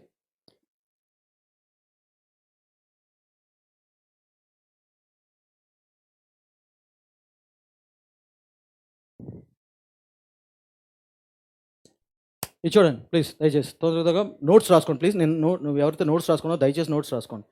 ఇది చూడండి, మీకు నేను ఉపవాసం పెట్టాను. ఉపవాసం చేయండి 5 రోజులు చేసి చెప్పాను. మిమ్మల్ని భయపెట్టాలి ఏదో చేయాలని కాదండి. మీకు అలవాటు చేయాలి, మీకు అర్థం అవ్వాలి, మానసికంగా మీకు అర్థం అవ్వాలి. ఉపవాసం అంటే ఏంటి అని అర్థం అవ్వాలి, చేయగలుగుతున్నారా లేదా అని. ఈరోజు ఇందాక పాపం గురించి తప్పు గురించి చెప్పినప్పుడు మీరు అనుకుంటారు చాలా బాహ్య సంబంధమైన ఎక్కువ వెళ్ళిపోతూ ఉంటాయి. నేను అంటాను ఇక్కడ చేతులు ఎత్తాలి. ఇప్పుడు నేను ఉపవాసం పెట్టినప్పుడు 5 రోజులు ముఖ్యమైన ఒకటి చెప్పా, గంట సేపు ప్రార్థన చేయాలి, ప్రార్థన వాక్యం వినాలన్న. ఆ గంట సేపు చేయని వెళ్ళిపోయే వాళ్ళు ఎవరున్నారు? చేయలేని వాళ్ళు 5 రోజుల్లో. Okay, good good. అలా మీకు అర్థం అవడం చెప్తాను అంతే. నాకేదో మెహర్బానీ చేయట్లా, మీరు దేవుడికి ఏదో మెహర్బానీ చేయట్లా. అంటే నేను అంటాను, ఒక గంట సేపు 24 గంటల సమయంలో మీరు ఒక గంట సేపు దేవుడికి ఇవ్వలేకపోతున్నారు అంటే అది తప్పు కాదా? ఈ పాపాలు తప్పే. ఇందాక చెప్పినగా లోకపరంగా పాపాలు ఉన్నాయి, అవి తప్పే. ఒక నాకు దేవుడు నేర్పించిన సత్యం ఈరోజు నేను చెప్తాను. కొన్ని సంవత్సరాల నుంచి నేను పాటించే సత్యం ఈరోజు చెప్తున్నాను. నేను వాక్యం చదవలేదు, ఒక గంట సేపు అన్నా అరగంట అయినా సరే ఉన్నారా? ఉన్నారు. అది తప్పు కాదా? అది పాపం కాదా? మరి వాళ్ళని తిట్టాలిగా, వాళ్ళని అనాలిగా, ఏందయ్యా అని. మిగతా పాపాల్లో ఉన్నప్పుడు మరి అసహించుకున్నా చిరాకు పెడతాం. నాకు ఒకసారి కలిశారండి, ఒకళ్ళు మందిరంలో ఇక్కడ బయట ఒకళ్ళు కలిశారు. ఆయన కొంచెం తాగుతాడో సిగరెటో ఉంది, కొంచెం అలవాట్లు ఉన్నాయి. నేను చెప్పిన మాట పాస్టర్గా, నీకు మాట చెప్పనా, చర్చిలో ఎవరైతే కూర్చున్నారో వాళ్ళకి చాలా అలవాటు రా అన్న. అది కాదయ్యా వాళ్ళు ఆయన ఏమన్నా సార్, వద్దయ్యా మీ చర్చిలో వాళ్ళందరూ పరిశుద్ధులు అన్నాడు. నీకే తెలుసు, నాకే తెలియదు. ఇది జరిగిన సంఘటన ఇక్కడే రోడ్డు మీద, సిమెంట్ రోడ్డు వేసాక. ఎస్, నేను రాలేను సార్, ఇది పరిశుద్ధ ఆలయం అన్నాడు. ఇది పరిశుద్ధాలయం ఎవరు చెప్పాడు? ఇది సిమెంట్ రాళ్ళతో కట్టింది, ఇది తుఫాన్ ఎత్తు కూలిపోద్ది. ఇది దేవుడేం కాపాడు వచ్చేసి నా మందిరం అనుకోడు దేవుడు. కానీ అనుకుంటాడు. ఏంటది? దేవుడి నోట్లోంచి నా మందిరం అనుకుంటాడు, కానీ అనుకోడు. సమాధానం ఏంటంటే దీని నా మందిరం అనుకోడు, నన్ను నా మందిరం అనుకుంటాడు. హల్లెలూయా, హల్లెలూయా. అరే మీ కందిపోతాయి, మీరు అట్టకోండి గొడ్లకు అనుకోండి.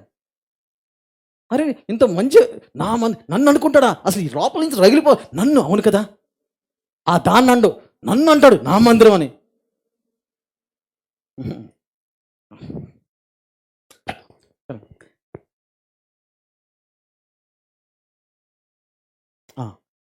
మరి అది తప్పు. ప్రార్థన, విజ్ఞాపన చేయటం, ఆరాధించిపోవటం ఎంతమంది ఉన్నారు. మన చర్చ వేసుకోండి, ఎవరికి చేతులు తక్కలేదండి, ఎవరికైనా వేసుకోండి. ప్రార్థన చేయడం తప్పు కదా, పాపం కదా? దేవుడు చెప్పాడు చేయమని. వాక్యం చదవడం, ధ్యానం చేయడం, ఆరాధించడం దేవుణ్ణి. ఆఖరికి ఇంకోటి చెప్పనా, దేవుడి మీద ఆసక్తి తగ్గిందా? పాపం. బైబిల్లో ఉంటుంది, మొదటి ప్రేమ పోయింది. అది పాపం కదా? ఒకప్పుడు దేవుని బాగా ప్రేమించేదాన్ని, ఒకప్పుడు ప్రార్థన చేసేదానివి, ఒకప్పుడు మందిరం కోసం పరిగెట్టొచ్చేదాన్ని, 9 కన్నా ముందే వచ్చేదాన్ని, కూర్చుదానివి. అలా ఉండేవాళ్ళు బాగా మంది ఉన్నారు. తర్వాత చల్లారిపోయింది నీ ప్రేమ. అది పాపం కదా? ఇప్పుడు చెప్తే జాగ్రత్తగానండి, దేవుడు నాకు నేర్పించిన పాఠం. దేవుడు కొన్ని వద్దంటాడు, చేయొద్దంటాడు, చేస్తే తప్పు. దేవుడు కొన్ని చేయమంటాడు, చేయకపోతే తప్పు, పాపం. అంగీకరించిన వాళ్ళు. దేవుడు వద్దంది చేస్తే తప్పు, చేయమంది చేయకపోతే తప్పు. ఈ రెండు. అయితే నేనేమంటానంటే దేవుడు ఏదైతే వద్దన్నాడో దాంట్లో ఉన్నా మీరు తప్పు చేస్తే పర్వాలేదు, కానీ జాగ్రత్తగా అండి. దేవుడు ఏదైతే కొన్ని నిషిద్ధపరిచాడో, చేయొద్దన్నాడో, చూడొద్దన్నాడో, తాకద్దన్నాడో, దాని జోలికి వెళ్ళొద్దన్నాడో అవి చేసినా పర్వాలేదేమో, కానీ ఏదైతే చేయమన్నాడో అవి మాత్రము చేయకుండా ఉండొద్దు. ఇది నేను పాటించేది. దీంట్లో ఉన్న పడ్డా, నేను దీంట్లో పడ్డా, చేయొద్దని చేశా. కానీ నేను మైండ్లో పెట్టుకున్నా, దేవుడు ఏదైతే చేయమన్నాడో అది మట్టుకు తప్పకూడదు అనుకున్నా. ఏంటంటే దేవుడి పట్ల ఆసక్తి, ప్రేమ అది తగ్గకూడదు, ప్రార్థన తగ్గకూడదు, వాక్యం ధ్యానం తగ్గకూడదు, దేవుని ఆరాధించడం ఏ రోజు తగ్గకూడదు. నేను ఇదే పెద్ద పాపం అనుకుంటా. నేను ఈ చర్చిలో కూడా పాస్టర్ గారు చెప్పేది అయితే, మిగతా పాపాలన్నీ మీ అందరికీ తెలుసు, నాకన్నా అనుభవజ్ఞులు. లోకంలో పాపాలు ఏంటంటే మొత్తం లిస్టు చదువుతారు మీరు, క్రైస్తవులు మొత్తం లిస్ట్ చదువుతారు. ఏ ఒక్క క్రైస్తవుడు ఈ లిస్ట్ చదువుతాడా? ఏమండి, ప్రార్థన చేయకపోవడం తప్పండి, వాక్యం చదవకపోవడం తప్పండి, ఆరాధించడం తప్పండి, దేవుడి మీద ప్రేమ తగ్గడం తప్పని ఎంతమంది చెప్తారు క్రైస్తవులు? ఏ సంఘంలో చెప్తారు?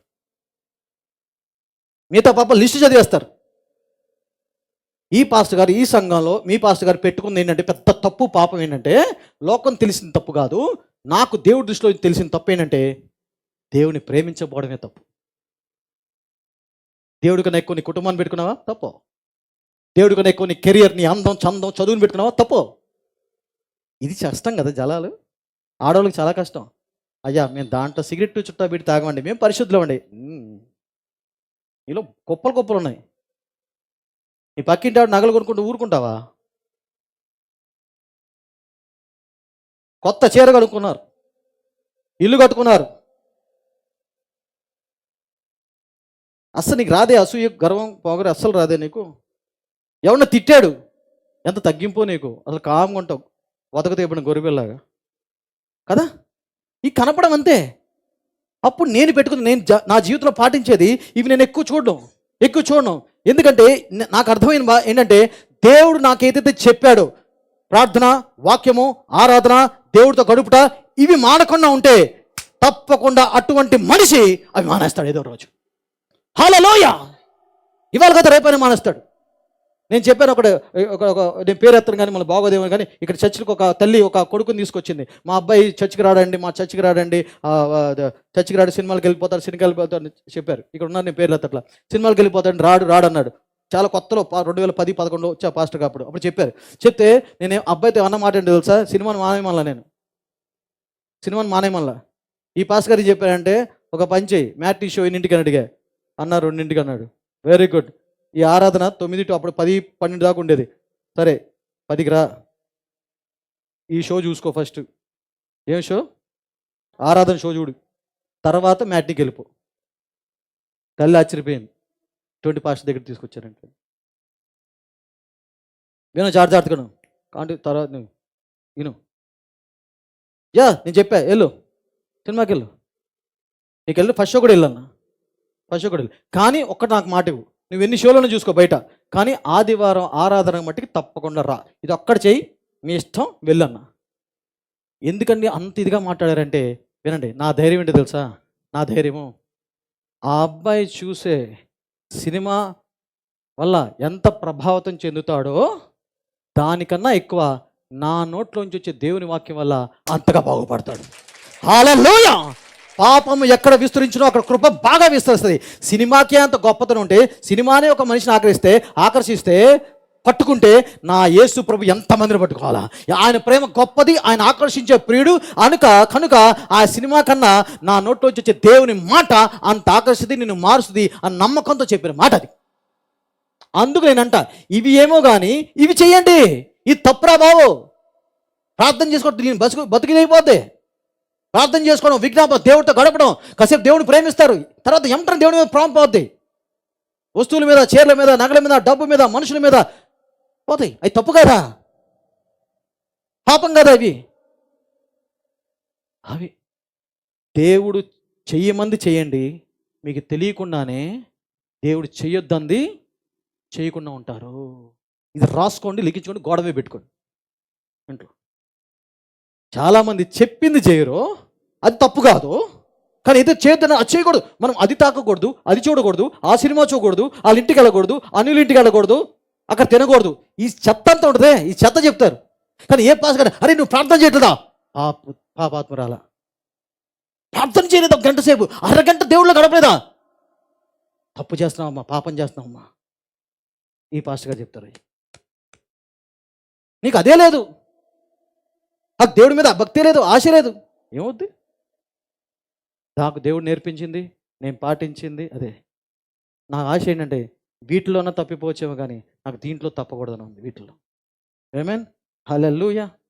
ఓకే, ఓపిక ఉందా ఇంకా వాక్యం వింటాకి? హలో, హల్లెలూయా. నేను చెప్పే వాక్యం వల్ల మీకు ఆశీర్వాదం రాదు. నేను చెప్పే వాక్యం వల్ల మీకు ఆశీర్వాదం రాదు. ఆ వాక్యం లోపలికి వెళ్ళి మీరు మార్చుకుంటే అప్పుడు ఆశీర్వాదం వస్తుంది. ఆమేన్. అంతేగా నా దగ్గర అభిషేకం ఉంది వచ్చేయండి మీ తల మీద రుద్దేత్తాను నూనె పెట్టి. మా అయితే రుద్దితే ఆయిల్ మసాజ్ అయ్యిద్ది అంతే. ఇంక హెడ్ మసాజ్ అంటారు దాన్ని. చేస్తా, నేను తప్పే లేదు, చేస్తా. దెయ్యాలు పోతాయి, స్వస్థ అవుతాయి, జరిగినాయి ఇక్కడ కాదనట్లే. కానీ దానికి ఎక్కువ నా ఆశ అంటే నువ్వు ఎదగాల, నువ్వు నలుగురికి ప్రేయర్ చేయాలని. సరే ఇక్కడ టైం లేదు చూడండి. ఫస్ట్ ప్రార్థన తొందరగా చెప్పేస్తాను. బుధవారం చెప్పిన వాక్యం మళ్ళీ చెప్తాను. ఫస్ట్ ప్రార్థన ఏంటంటే అడుగుడి ఇవ్వబడును. నేను వాక్యాలు తొందరగా చూపిస్తాను, టైం లేదు కాబట్టి మీకు చెప్పేస్తాను. ప్లీజ్ మీరు ఎంతోమంది ఎవరో ఒకళ్ళు మీరు దాన్ని పట్టుకుని అర్థం చేసుకుని మీ ప్రార్థనా జీవితాన్ని బాగు చేసుకుంటారనే ఉద్దేశంతో ఫస్ట్ ప్రార్థన అంటే అడుగుడి ఇవ్వబడును. వినండి, అడుగుడి ఇవ్వబడును. మీకు తెలిసింది ఇది. చిన్నప్పుడు అనగా క్రీస్తులో అప్పుడే పుట్టిన మనకు వాక్యం తెలియదు కాబట్టి, దేవుడి గురించి ఇంకా తెలియదు కాబట్టి మనం దేవుడిని అడుగుతాం. అడుగుడి ఇవ్వబడను అన్నాడు కాబట్టి ఇది చిన్న పిల్లల ప్రార్థన. అవసరం బట్టి అడుగుతాం, దేవా నాకు అది ఇవ్వు ఇది ఇవ్వు అని. దీనికి దేవుడి గురించి అవగాహన నీకు అక్కర్లా. దేవుని మొదటగా ప్రేమించిన అవసరం కూడా లేదు దీంట్లో. దేవుని ఒక్క భక్తి పట్ల కూడా అక్కర్లా. ఈ ఈ అడుగుడి ఇవ్వబడిన ప్రార్థన అవసరాన్ని బట్టి నడిపించబడద్ది. దేని బట్టి? అవసరాన్ని బట్టి నడిపించబడద్ది. అప్పుడు ఆ టైంలో నేను కూడా చేసింది, నా సాక్ష్యం చెప్తాను. నేను కూడా ఆ రోజుల్లో చేసిన ప్రార్థన, దేవా నాకు అది కావాలి ఇది కావాలి, బాగాలేదు, నా మనసు ఏంటో ఉంది, ఈ అడుగుడి ఇవ్వబడును అంతే. నేను దేవుని మొదటగా పెట్టుకోవాలా. ఆ టైంలో దేవుని ఎక్కువ ప్రేమించలా, అంత ప్రార్థన చేయలా, అంత భక్తి పండుగ కాదు, ఇంకా లోపాలు పాపాలు కొన్ని ఉన్నాయి. అయినా సరే ఆ ప్రార్థన ఏంటంటే అడుగుడి ఇవ్వబడును. దేన్ని బట్టి నడిపించబడింది? దేన్ని బట్టి నడిపించబడింది? దేన్ని బట్టి నడిపించబడింది? ఆ ప్రార్థన అవసరాన్ని బట్టి నడిపించబడింది. అప్పుడు నాకు దేవుడి గురించి అవగాహన లేకపోయినా పర్వాలేదు, మీకు దేవుని ఎక్కువ ప్రేమించకపోయినా పర్వాలేదు, ఆ ప్రార్థన చెల్లుబాటు అవుద్ది, జరుగుద్ది కొన్ని కార్యాలు. ఒకటి అయిపోయింది. రెండో ప్రార్థన ఏంటంటే ఇతరుల గురించి ప్రార్థన చేయటం. అంటే నీకోసం నువ్వు చేసుకున్నావు. నెక్స్ట్ ప్రార్థన ఏంటంటే మా అక్కని దీవించు, మా అమ్మని దీవించు, మా చుట్టాలను దీవించు, నా స్నేహితుని దీవించు, వాళ్ళని రక్షణ పొందాలి, వాళ్ళకి స్వస్థత జరగాలి, వాళ్ళకి ఉద్యోగం రావాలి, కొన్ని ప్రార్థనలు చేస్తాం. ఇది రెండో ప్రార్థన, ఇతరుల కోసం చేసే ప్రార్థన. బైబిల్లో యాకోబు పత్రికలో ఉంటుంది, ఒకరి గురించి ఒకరు ప్రార్థన చేసుకోండి అని. అంటే మొదటి ప్రార్థన నీ కోసం చేసుకుంటాం అవసరాన్ని బట్టి. రెండో ప్రార్థన ఏంటంటే ఇతరుల కోసం చేస్తావు. ఇతరుల కోసం చేసేటప్పుడు నీకు ఉండాల్సిన అర్హత ఏంటి? విను. ఇతరుల కోసం చేసేటప్పుడు నీకు ఉండాల్సిన అర్హత ఏంటంటే నువ్వు ఇతరులని ప్రేమించే గుణం నీకు ఉండాలి. ఫస్ట్ అది. ఇతరుల్ని ప్రేమించే గుణం లేకపోతే నీ ప్రార్థన పెడతాం. ఊనే నామకే వాస్తే ఏదో నేను ఇతరుల కోసం ప్రార్థన చేసి దేవుడు ఇచ్చేస్తాడు అన్నట్టు చేస్తావు. కాదు. ఆ ప్రేమ ఉండాలి, ఈ అర్హత ఉండాలి. మొదటి ప్రార్థన దేని బట్టి నడిపించబడింది? అవస్థ. రెండో ప్రార్థన ఇతరుల కోసం చేసే ప్రార్థన దేని బట్టి? ప్రేమ. అయ్యో వాళ్ళు నశించిపోతున్నారే, వాళ్ళు బాధల్లో ఉన్నారే, వాళ్ళ బాధలు తీరాలి అని నీ హృదయం కదలటం. యేసు ప్రభు వారంట రోగులను చూస్తే ఆయన హృదయము కదిలించబడింది. దేంతో? కనికరంతో, కంపాషన్. అది ఇతరుల కోసం. నా జీవితంలో కూడా నేను రక్షణ పొందిన తర్వాత ఫస్ట్ ప్రార్థన చేశా. రెండో ప్రార్థన అంటే దేవా నా తమ్ముడు రక్షించబడాలి, మా డాడీ రక్షించబడాలి, తర్వాత నా స్నేహితులు దీప్తి వాళ్ళ తాలూకు అటేపు ప్రొద్దుటూరు రాయలసీమ వాళ్ళు కొంత మొత్తం చేయలే. నేను దేశం కోసం చేయలే, జస్ట్ నా వాళ్ళ కోసం చేశాను. అప్పుడు ఏముండాలి? నాకు ఏముండాలి? ప్రభా వాళ్ళు చనిపోతే నరకంలో కాలుతారు కదా ప్రభా, వాళ్ళని కొంచెం గాయాలయ్యి హాస్పిటల్లో ఉంటేనే నేను చూడలేను. అవునా కదా? వాళ్ళ కాలో చేయి విరిగితేనే మనం చూడలేం. రేపొద్దు నీ సొంతోళ్ళు నువ్వు ప్రేమించేవాళ్ళు నరకంలో కాలుతా ఉంటే చూడగలవా? ఒకసారి దేవుడు నీకు చూపిస్తే బాగుంది అనుకుంటున్నా. అప్పుడు లోపల ఉద్యోగం కలుగుద్ది. ఇది రెండో ప్రార్థన, ఇతరుల కోసం చేసే ప్రార్థన. ప్రేమ ఉండాలా, వాళ్ళ బాధని అర్థం చేసుకునే జ్ఞానం ఉండాలా. అపార్థం చేసుకుంటాం, వెటకారంగా చూడటం కాదు. కొన్నిసార్లు కొందరు బాధలు చెప్పుకుంటే నీ తక్కువ అయిపోతుంది తెలుసా. నీ బాధలు నువ్వు దయచేసి అందరితో చెప్పుకోవద్దు. హలో, నీ బాధలు, నీ వేదనలు నీ కుటుంబంలో ఉన్నాయి, అందరితో చెప్పుకోవద్దు. చెప్పుకుంటే చాలామంది దగ్గర నువ్వు తేలికైపోతావు, తక్కువ అయిపోతావు. ఆ జ్ఞానం కూడా ఉండాలి. కొందరితో చెప్పుకోవాలి, కొందరితోనే పంచుకోవాలి నీ వేదన, బాధ, నీ బాధలు. ఇక్కడ ఇంకో ఉపయోగం ఉంది. ఎప్పుడైతే నిజంగా నువ్వు ప్రేమ కలిగి వాళ్ళ బాధను అర్థం చేసుకుని ఇతరుల కోసం ప్రార్థన చేస్తావో, ఏ సమస్య కోసం అయితే ఇతరుల గురించి ప్రార్థన చేస్తావో ఆ సమస్య నీకుంటే అది తగ్గిపోద్ది. ఈ సాక్ష్యం నా నేను చెప్తాను. ఒకప్పుడు మీకు గుర్తుందో లేదో, నాకు చాలా బ్యాక్ పెయిన్ వచ్చింది. ఆ రోజు దేవుడు నడిపింపు కాదు నేను ప్రార్థన చేసింది. ఎవరికైతే వెనకాల నొప్పి ఉందో అందరు రండి అన్న. గుర్తుందో లేదు కొందరికి, రండి అన్న. నాకు దేవుడు ఏం చెప్పలా. కానీ విశ్వాసం నాది. ఆల్రెడీ చెప్పేసింది ఏంది? ఎన్నిసార్లు చెప్తాడు దేవుడు? ఇతరుల కోసం ప్రార్థన చేయి, నీ స్వార్థంగా బతక్కో ఎన్ని చెప్పిన మాటలే. పెద్దగా చెప్పించుకోకరా దేవుడి దగ్గర నుంచి. ఈ రెండో ప్రార్థన నువ్వు అసలు వచ్చావా, చేస్తున్నావా? ఏంటంటే నీ బాధ ఉంటే నీ బాధను కూడా పక్కన పెట్టేసి అటువంటి బాధలో ఉన్న వాళ్ళ కోసం ప్రార్థన చేయి, నీ బాధ తీరిపోద్ది. నేను చేసేది అదే. నేను ఎప్పుడైతే బ్యాక్ పెయిన్ నాకు ఉందో, సరే ప్రభు చూద్దాం, నేను నమ్ముతా. ఏంటంటే ఎవరికైతే నిపుణులు రన్ అన్నా వాళ్ళ కోసం ప్రార్థించుతా. ఒక్కరోజు నాకు తగ్గిపోయింది, నేను ప్రార్థన కూడా చేయలే, దీనికోసం తగ్గిపోయింది నాకు. ఇది ఒకటి. నా దేవుడు 2010-11 ఆ ప్రాంతం నుంచి నా భార్యకి నాకు నేర్పించింది తెలుసా, మీకోసం మీరు బతకొద్దు, మీ బాధలే చూసుకోవద్దు, ఇతరుల బాధలు చూడండి అని. అసలు ఎట్టా పరీక్షలు పెట్టాడంటే మామూలుగా కాదు. మేము బాధలో ఉంటాం, వేదనలో ఉంటాం. వేరండి ఒక మాట చెప్తా, అప్పుడే మాకు అప్పిచ్చిన వాళ్ళు వచ్చి తిట్టి వెళ్తారు. ఆ తర్వాత ఒకళ్ళు వస్తారు ప్రార్థన చేయి, విడుదల ప్రార్థన, స్వస్థ ప్రార్థన, ప్రవచనం ఏదో దేవుడి మాట వింటాకు. అప్పుడే పంచాయతీ అవుతుంది. దేవుడు ఏమంటారు సార్, లెమ్ము తేజరి లెమ్ము, గుమ్మం దగ్గర వచ్చి ఉన్నారు, వెళ్ళి ప్రార్థన ఏం చేయాలి ప్రభువా, మా గుండెలే పిండేసినట్టు ఉంటాయి. నిజంగా నేను చాలా వందలు నాకు ఇలాంటివన్నీ. అందుకని ఈరోజు 99% నా జీవితం నుంచి చెప్తున్నాను. ఎన్నోసార్లు, అనేక సార్లు నేనే బాధలో ఉన్నాను ప్రభా. ఏం ప్రభా అంటే, లేవు పిల్లల కోసం ప్రార్థన చేయి. విచిత్రం ఏంటో తెలుసా, అసలు దేవుడు ఎంత స్మార్ట్ ఏంటో తెలుసా. అప్పుడు మేము బాధపడతామా, చాలా బాధపడతాం, వేదనలో ఉంటాం. వాళ్ళు ఎవరో వస్తారు, జ్వరం అయితే. నేను లిటరల్గా చూశాను. అది పెద్ద విశ్వాసంతో కూడా చేయలే. దేవుడు చెప్పాడు చేద్దాం అని వెళ్ళి తల మీద చేయబెట్టి ప్రార్థన చేస్తే ఆయన 102 జ్వరం వచ్చాడు పాపం. చెప్తే అక్కడికక్కడ చెమటలు పట్టిపోయి తగ్గిపోయింది. ఆగు అసలు ఇక్కడ మొదలైంది. ప్రభా, ఆవిడ తిట్టి వెళ్ళిపోయిందని బాధపడాలా, నేను చేయి పెట్టంగానే తగ్గిపోయిందని సంతోషపడాలా? నాకేం అర్థం కాలేదు ప్రభు. జరిగినాయి. ఏం చేయాలి ఇప్పుడు? సమస్య గెంతులు వేయాలా? అబ్బా చేయి పెట్టక తగ్గిపోయింది. ఇంకా చాలా జరిగినాయి. చిన్నది నేను చెప్పిన జ్వరం తగ్గించినది ఇంకా చాలా ఉన్నాయి. మేము బాధలో ఉన్నప్పుడు చేపించాడు దేవుడు, నేర్పించాడు మాకు దేవుడు. ఎస్, నీ బాధ పక్కన పెట్టు, నువ్వు నీ బాధను చూసుకుంటే నువ్వు స్వార్థపరుడివి. నువ్వు ఇతరుల కోసం ప్రార్థన చేయాలనుకున్నావు కిరణ్, అందరూ బాగుండాలి, అందరూ పరలోకి రావాలి అనుకుంటావు కదా. అయితే చూడు, నీ బాధను పక్కన పెట్టి, నీ అవమానాన్ని పక్కన పెట్టి, నీ నిందను పక్కన పెట్టి, నీ బాధ వేదన అన్ని పక్కన పెట్టి ఇతరుల కోసం సేవ చేయి. ఎప్పుడు గొప్పగా ఉన్నారు యేసు ప్రభు దగ్గరికి వెళ్ళి నేను గొప్పగా ఉండాలి అనుకున్నావు అనుకో, ఏసీ చెప్పే మాట ఏంటో తెలుసా, నువ్వు గొప్పగా ఉండాలా, అయితే అందరికి సేవ చేయి, నువ్వు గొప్పవాడు అవుతాడు. లోకం ఏంటో తెలుసా, లోకంలో నువ్వు అందరికన్నా గొప్పవాడు అనుకున్నావా? లోకం చెప్పేది ఏంటో తెలుసా, బాగా చదువుకో, కష్టపడు, పని చేయి, బాస్గా ఉంటావు, నువ్వు అందరి మీద అజమాయిష్టాలు వేస్తావు. కానీ ఇక్కడ వేరు. అనేక సార్లు అండి అలా నాకు దేవుడు నేర్పించిన పాఠం ఏంటంటే, నువ్వు నీ భార్య నీ పక్కన పెట్టండి, అందరి కోసం ప్రార్థన చేయండి, అందరి కోసం సేవ చేయండి. అనేక సార్లు కుర్రోళ్ళకి చాలామంది తెలుసులే కొందరికి, చాలామంది కరోనా టైంలో అప్పటికి మర్చిపోయి ఎంత వేదన, బాధ, అలజడి, భయము, ఆందోళన ఉన్నానంటే మీకు తెలియదు. కానీ మీతో గంటలు ఆ గ్రౌండ్లో కూర్చొని మాట్లాడిన రోజులు ఉన్నాయి. లోపల వేదన, బాధ, నా సమస్య ఎప్పుడు ప్రభా, ఏంటి ప్రభా, రేపు తెల్లారితే ఏంటి అని గుండెలు లోపల కొట్టుకుంటూ ఉంటాయి. అయినా సరే మీకు సమాధానాలు చెప్పడం, మీతో ప్రార్థన చేయటం, బైబిల్లో ప్రశ్నలకు సమాధానం చెప్పడం. తెల్లారిపోయేది, 12-1 గంట అయిపోయేది. అందరూ చాలామంది మేము గుడ్ మార్నింగ్ చెప్పుకుని వెళ్ళేవాళ్ళం. నైట్ పడు తెల్లారిపోయేది మాకు. ఇది కానీ దేవుడు చేసిందంటే, అలా చేయటం వల్ల మేము ప్రార్థన చేయకుండానే మా కోసం మా సమస్యలు చాలా వరకు తీర్చారు. ఇప్పుడు కూడా చాలా విజ్ఞాపన చేయాల, ప్రార్థన చేయాల, మొర్ర పెట్టల, యేసయ్యా అని అడగల. అక్కడ చేస్తూ ఉంటే నా దేవుడు ఇక్కడ నాకు పని చేసి పెడతా ఉన్నాడు. హల్లెలూయా. అది ప్రేమతో చేయాలా, ప్రేమ ఉంది లోపల. నాకు ఇతరులు బాగుపడాలి, అందరూ బాగుపడాలి, దేవుడి గురించి నేర్చుకోవాలి, సత్యం నేర్చుకోవాలా ఉంది. కానీ ఏం లాగుతుంది వెనకాల? నా సమస్యలు, నా బాధ, వేదన, నిందలు, మాటలు, ఇబ్బందులు లాగుతున్నాయి. అయినా మాకు దేవుడు నేర్పించి తీసుకొచ్చిందంటే, నువ్వు ఇతరుల కోసం చెయ్యి సేవ. అనేక సార్లు ఇక్కడ కూడా ఆదివారం పూట కొన్ని 100 సార్లు ఇక్కడ రాటానికి కూడా నేను రాలేను ప్రభా, నేను బాధతో ఉన్నాను ప్రభా, నా వల్ల కాదు ప్రభా, నేను వాక్యం చెప్పలేను, కానీ తీసేసినా పర్లేదు ప్రభా అని ఏడ్చుకున్నాను దేవుడి దగ్గర. కానీ నా దేవుడు ఏం చేశాడు? బలపరిచాడు, స్థిరపరిచాడు. నువ్వు వెళ్ళు వాక్యం చెప్పు. అనేక సార్లు వచ్చాను, వాక్యం చెప్పాను. మళ్ళా ఇక్కడ 2 జరిగినాయి. కానీ నా సమస్య తీరిందా? తీరలా. కొన్ని సంవత్సరాలు నా సమస్య తీరలా.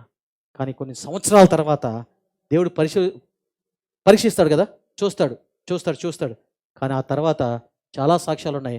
నేను దేవుడి మాట విని లోబడి వచ్చి నలుగురు బాగుండాలనే ఉద్దేశంతో వాక్యం చెప్పినప్పుడు నా పనులు దేవుడు చేశాడు. అనుకోని కట్లు దిగిపోయినాయి, అనుకోని అద్భుతాలు జరిగినాయి, ఒక మించిన జరిగింది. నేను అడగకుండానే దేవుడు కూడా చేశాడు. అసలు అడగలా నేను అసలు.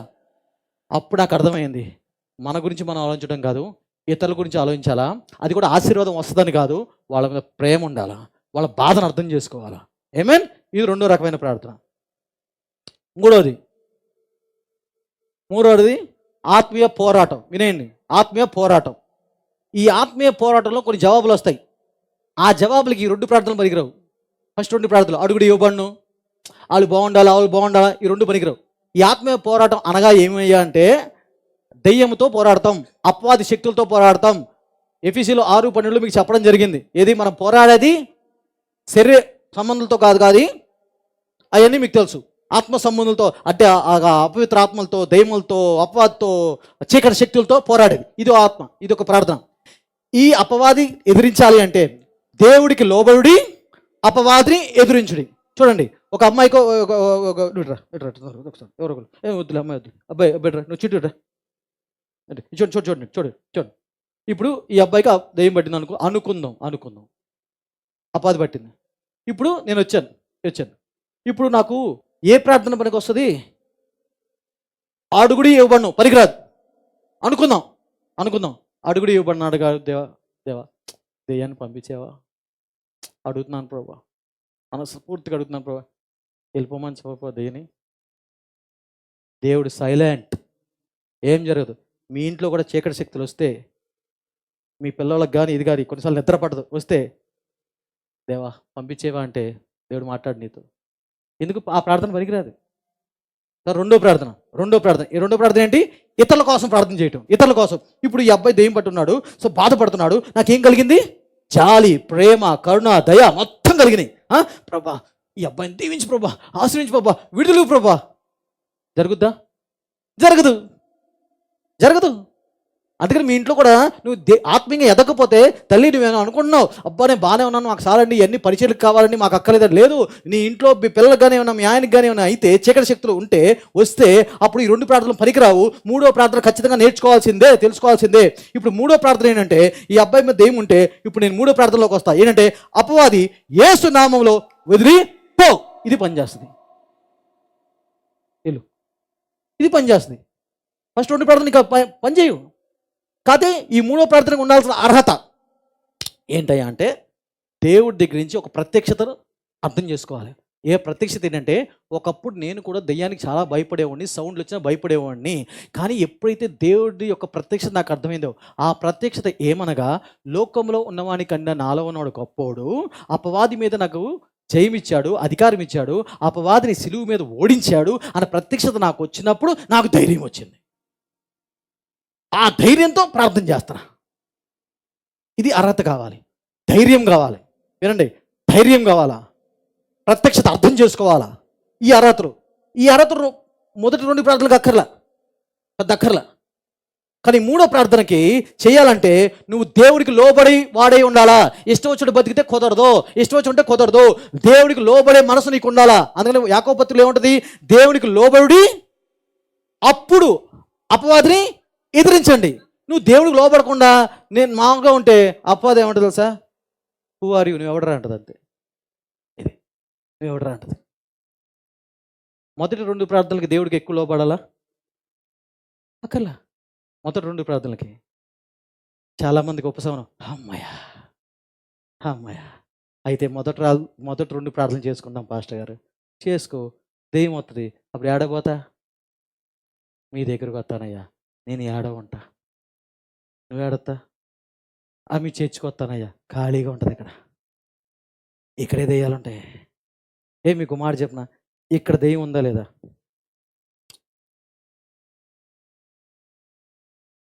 అయ్యగారు మీరున్నారుగా, అయ్యగారు వస్తుంది. యేసు ప్రభు 40 రోజులు ఫాస్టింగ్ చేస్తేనే యేసు దగ్గరికి వచ్చింది. ఏంటేసా అయిపోయింది ఫాస్టింగ్ అంది. నేను ఎవరు ఆయన ముందు? ఈ సంఘంలో దెయ్యాలు ఉన్నాయా లేవా? ఆరాధన మొదలవగానే ఇక్కడికి వస్తలే దెయ్యం వస్తుంది. దేవతలు వస్తాయి. నేను దెయ్యాన్ని చూడను, దేవతలు చూస్తా. వస్తాయి నాకు తెలుసు, నా పక్కనే ఉండొచ్చు, కనపడుతుందా? ఉండదు. కానీ నేను దెయ్యాన్ని చూడ్డు. దేవదూతలు ఉన్నాయి, దేవుడు ఉన్నాడు, పరిశుద్ధాత్మ ఉంది. హల్లెలూయా. పొరపాటు దేవుని మందులో దెయ్యం ఉన్నది అనేది పొరపాటు.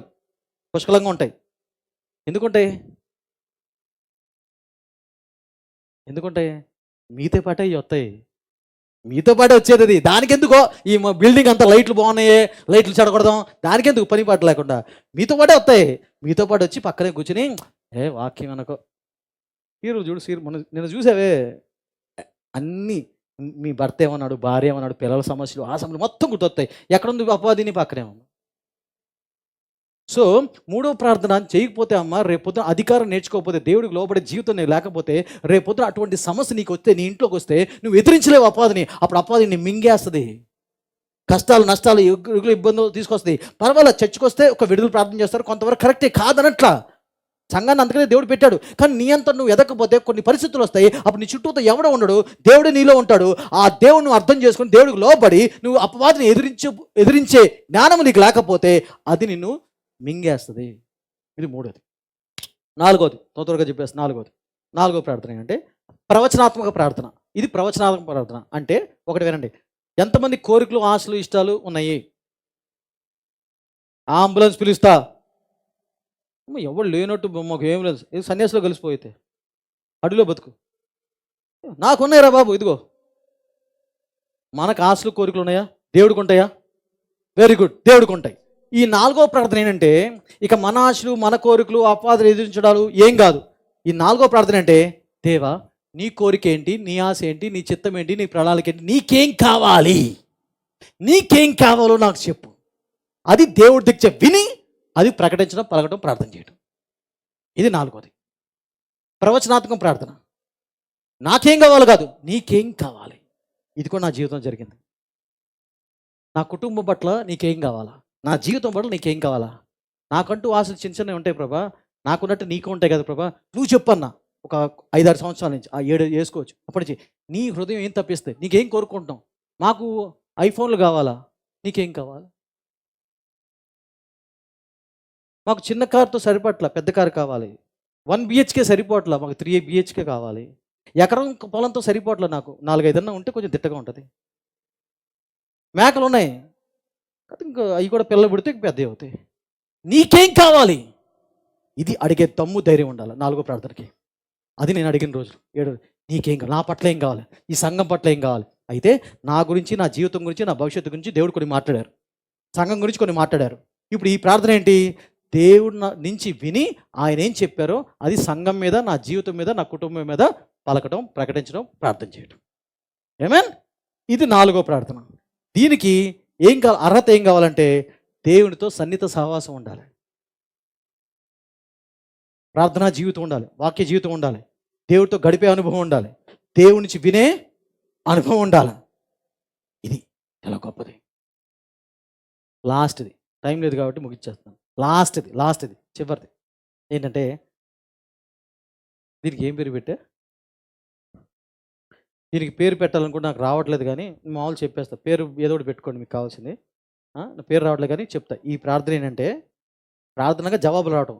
ఇది ఏంటయ్యా అంటే దేవుడిని దేవుడిగా ఆరాధించటం. నువ్వు దేవుడిని దేవుడిగా ఆరాధిస్తూ ఏమి ఆశించకుండా, ఏం కోరుకోకుండా, నాకు యేసయ్య ఉంటే చాలు అని ఆయన ఆరాధిస్తూ ఉంటావో, ఆయనతో సహవాసం చేస్తూ ఉంటావో, అప్పుడు నీకు జవాబులు వచ్చేస్తాయి.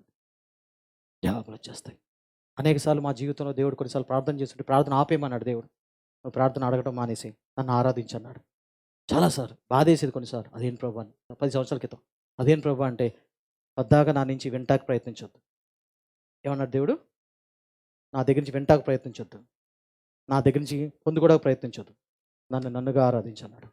అప్పుడు ఏ రోజైతే నా భార్య వచ్చి నేను అవచ్చు దేవుని దేవుడిగా ప్రేమించడం మొదలు పెట్టాము, నా బాధలో కష్టాలు కన్నీరన్నీ పక్కన పెట్టి దేవుని ఆరాధిస్తున్నాము, దేవుని సన్నిధితో నింపబడతాం, దేవుని మహిమతో నింపబడతాం, ఆయనగానే ప్రేమిస్తూ ఆరాధిస్తూ గడుపుతూ ఉన్నప్పుడు 1-2 గంటలు అప్పుడు కొన్ని సమస్యలు తీరిపోయినాయి, కొన్ని జవాబులు వచ్చినాయి.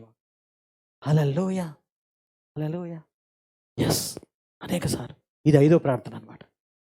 దీనికి అర్హత ఏం కావాలంటే అన్నిటికన్నా అందరికన్నా నువ్వు దేవుణ్ణి మొదటగా పెట్టుకోవాలి, దేవుణ్ణి ఆరాధించే బిడ్డగా ఉండాలా, దేవుడికి సమయం ఇచ్చే బిడ్డగా ఉండాలా, నీ కోరికలు ఆశలు చంపుకోవాలా, త్యాగం చేయాలా, దేవుడికి అందుబాటులో ఉండాలా, ఇది 5వది. గొప్పగా ఆరాధిస్తూ ఉంటావు నువ్వు. చాలా అయ్యా అంటే అప్పుడు ఒకటి చూడు, దేవుడి సన్నిధి బలంగా ఉంటుంది.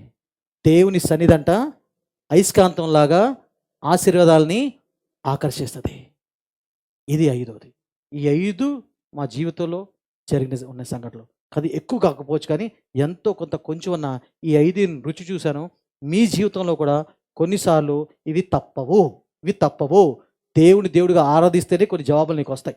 సింపుల్గా అడుగుతాను, ఏడుస్తాను, ముసుకేసుకుంటా, స్తోత్రం అనుకుంటాను, ఉపవాసం చేస్తాను, మందిరానికి వస్తానయ్యా, అయ్యా నాకు చేస్తే 7 సంఘాలు తిరిగి సాక్షి చెప్పుకుంటానయ్యా.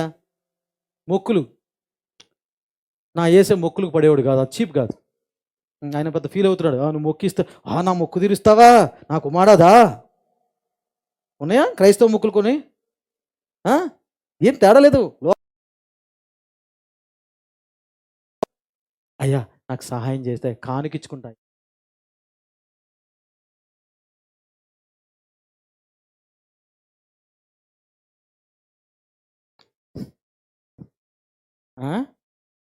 మళ్ళీ అయ్యా ఈ సహాయం చేస్తే సంఘం పాస్టర్ అమ్మే కాదయ్యా, సంఘం అంతటికి భోజనాలు పెట్టుకుంటాయా. అవును, నీ భోజనాలు పడిపోతాడు వేసే పాప ఆయనకి లేక. సో ఈ చీప్ అని తెలిస్తే నేను ఈ ప్రార్థన గురించి ఎందుకు తెలియక కొన్ని మొక్కుబడులు అంటే సాంప్రదాయం మనకు అలవాటు అయిపోయింది. లోకల్లో బతుకున్నాం కాబట్టి ఏమనుకుంటారు, బాటర్ సిస్టమ్, ట్రేడింగ్ అంటారు దీన్ని. ట్రేడింగ్ అంటే ఎలా అంటే నేను మీ ఇంటికి వస్తే ఏం పెడతావు, మా ఇంటికి వస్తే ఏం తెస్తావు, తిప్పి నువ్వే మళ్ళా నీకే ఈ పోకడలే. ఎంత ముక్కులో కొందరు వేరే వాళ్ళు హిందువులు చూస్తే మొక్కు తీసుకోవాలి. ఏం మొక్కు అంటే దేవుడికి మొక్కు పెట్టా అని మొక్కు కోసం వెయిట్ చేస్తాడు పళ్ళని మానుకొని. సారీ అండి, ప్రార్థన నేర్చుకోండి. 1వ ప్రార్థన, అడుగుడి ఇవ్వబడును. దేంతో నడిపించబడదు ఇది? నీ అవసరాన్ని బట్టి. స్టార్టింగ్లో చిన్నపిల్లల ప్రార్థన తప్పేమీ లేదు, జవాబులు వస్తాయి. 2వది, ఇతరుల కోసం చేయాలంటే నీకు వాళ్ళని ప్రేమించే కూడా ఉండాలా. ద్వేషించే అసూయ పొందే కాదు, వాళ్ళని ప్రేమించగలగాల, వాళ్ళ బాధను అర్థం చేసుకోవాలా. అప్పుడు చేసినట్లయితే నీ బాధలు తిరిగిపోతాయి కొన్నిసార్లు, చాలాసార్లు. మూడోది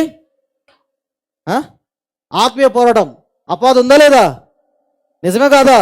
వస్తుందా లేదా? నీ దగ్గరికి వస్తా లేదా? వచ్చిద్ది ఫేస్లలో పెట్టొద్దు, వచ్చిద్ది, ఖచ్చితంగా వచ్చింది. నువ్వు అనుకుంటావు నాకు ఎప్పుడు కనిపించలేదయ్యా. ఏంటి కనిపించేది? నీ భార్య రూపంలో కనిపిస్తుంది. నీ భార్య ఎప్పుడు తిట్టుద్ది, ఏంటే ఎట్ట తిడతారో. ఇది కూడా మా జీవితం జరిగింది. ఈ ఆత్మీయ పోరాటం చేసేటప్పుడు ఏం తెలుసా, ఇప్పుడు నేను కానీ మన భార్య కానీ విడుదల ప్రార్థన చేస్తూ ఉంటాం, దెయ్యాలు పోగొట్టాం. దెయ్యాలని ఊరుకుంటాయా? దెయ్యాలంటే ఒకటే, శరీరం లేని మనుషులయ్యి. శరీరం లేదు అంతే, అన్నీ ఉన్నాయి, పొగరం, గర్వం, అహంకారం అన్నీ ఉన్నాయి దానికి. ఇప్పుడు ఆత్మీయ పోరాటం చేస్తున్నామంటే దెయ్యాన్ని పోగొడుతున్నావు. అవి మీద పగబడితే లేదా నీ మీద? మాకు వచ్చినాయి. ఆత్మీయ పోరాటం తొందరగా చేయొద్దు, విడుదల ప్రార్థన తొందరగా ఎగేసుకుంటూ చేయొద్దు. ఎందుకంటే ఎదురు దెబ్బలు ఖచ్చితంగా తగులుతాయి. మాకు అనారోగ్యం వచ్చిన రోజులు ఉన్నాయి, నా భార్యకి నాకు. ఆర్థిక ఇబ్బందులు వచ్చిన రోజులు ఉన్నాయి, వచ్చే డబ్బులు ఆపిన రోజులు ఉన్నాయి, అది ఆశీర్వాదం ఆపిన రోజులు ఉన్నాయి, డిలే చేసిన రోజులు ఉన్నాయి. ఆఖరికి నేను మా ఆవిడ గొడవ పట్టిన రోజులు కూడా ఉన్నాయి. ఎందుకు? అది నేనేం మాట్లాడతాను నాకు తెలియట్లా, ఆమె మాట్లాడడం నాకు తెలియదా. చివరికి ఇద్దరు కూర్చుంటే అసలు ఎందుకు కొట్టుకున్నాం? అది నాలో దూరింది, మా ఆవిడ మీద దూరిందంటే మైండ్ మీద పనిచేసింది, ఇద్దరు కొట్టుకున్నాం. ఇన్ని ఆటంకాలు ఉంటాయి. 4వది ప్రొఫెటిక్ ప్రేయర్, అంటే ప్రవచనాత్మక ప్రార్థన. దేవుడి నుంచి నీ గురించి విను, నీ బతుకేంటో, నీ జీవితం ఏంటో, నీ భవిష్యత్తు ఏంటో, నీ కుటుంబం ఏంటో విని అది మాట్లాడు, అది పలుకు. అంతేగాని ఏసే కాపాడయ్యా అంటే పలికిరాదు అవన్నీ. 5వది దేవుడిగా ఆరాధించినప్పుడు ఆ దేవుడే నీ స్తుతుల మీద ఆసీనుడు అవుతాడు. ఆయన ఆసీనుడు అయ్యాడంటే మొత్తం సరైపోతాయి. కళ్ళు మూసుకొని ప్రార్థన చేసుకుందాం.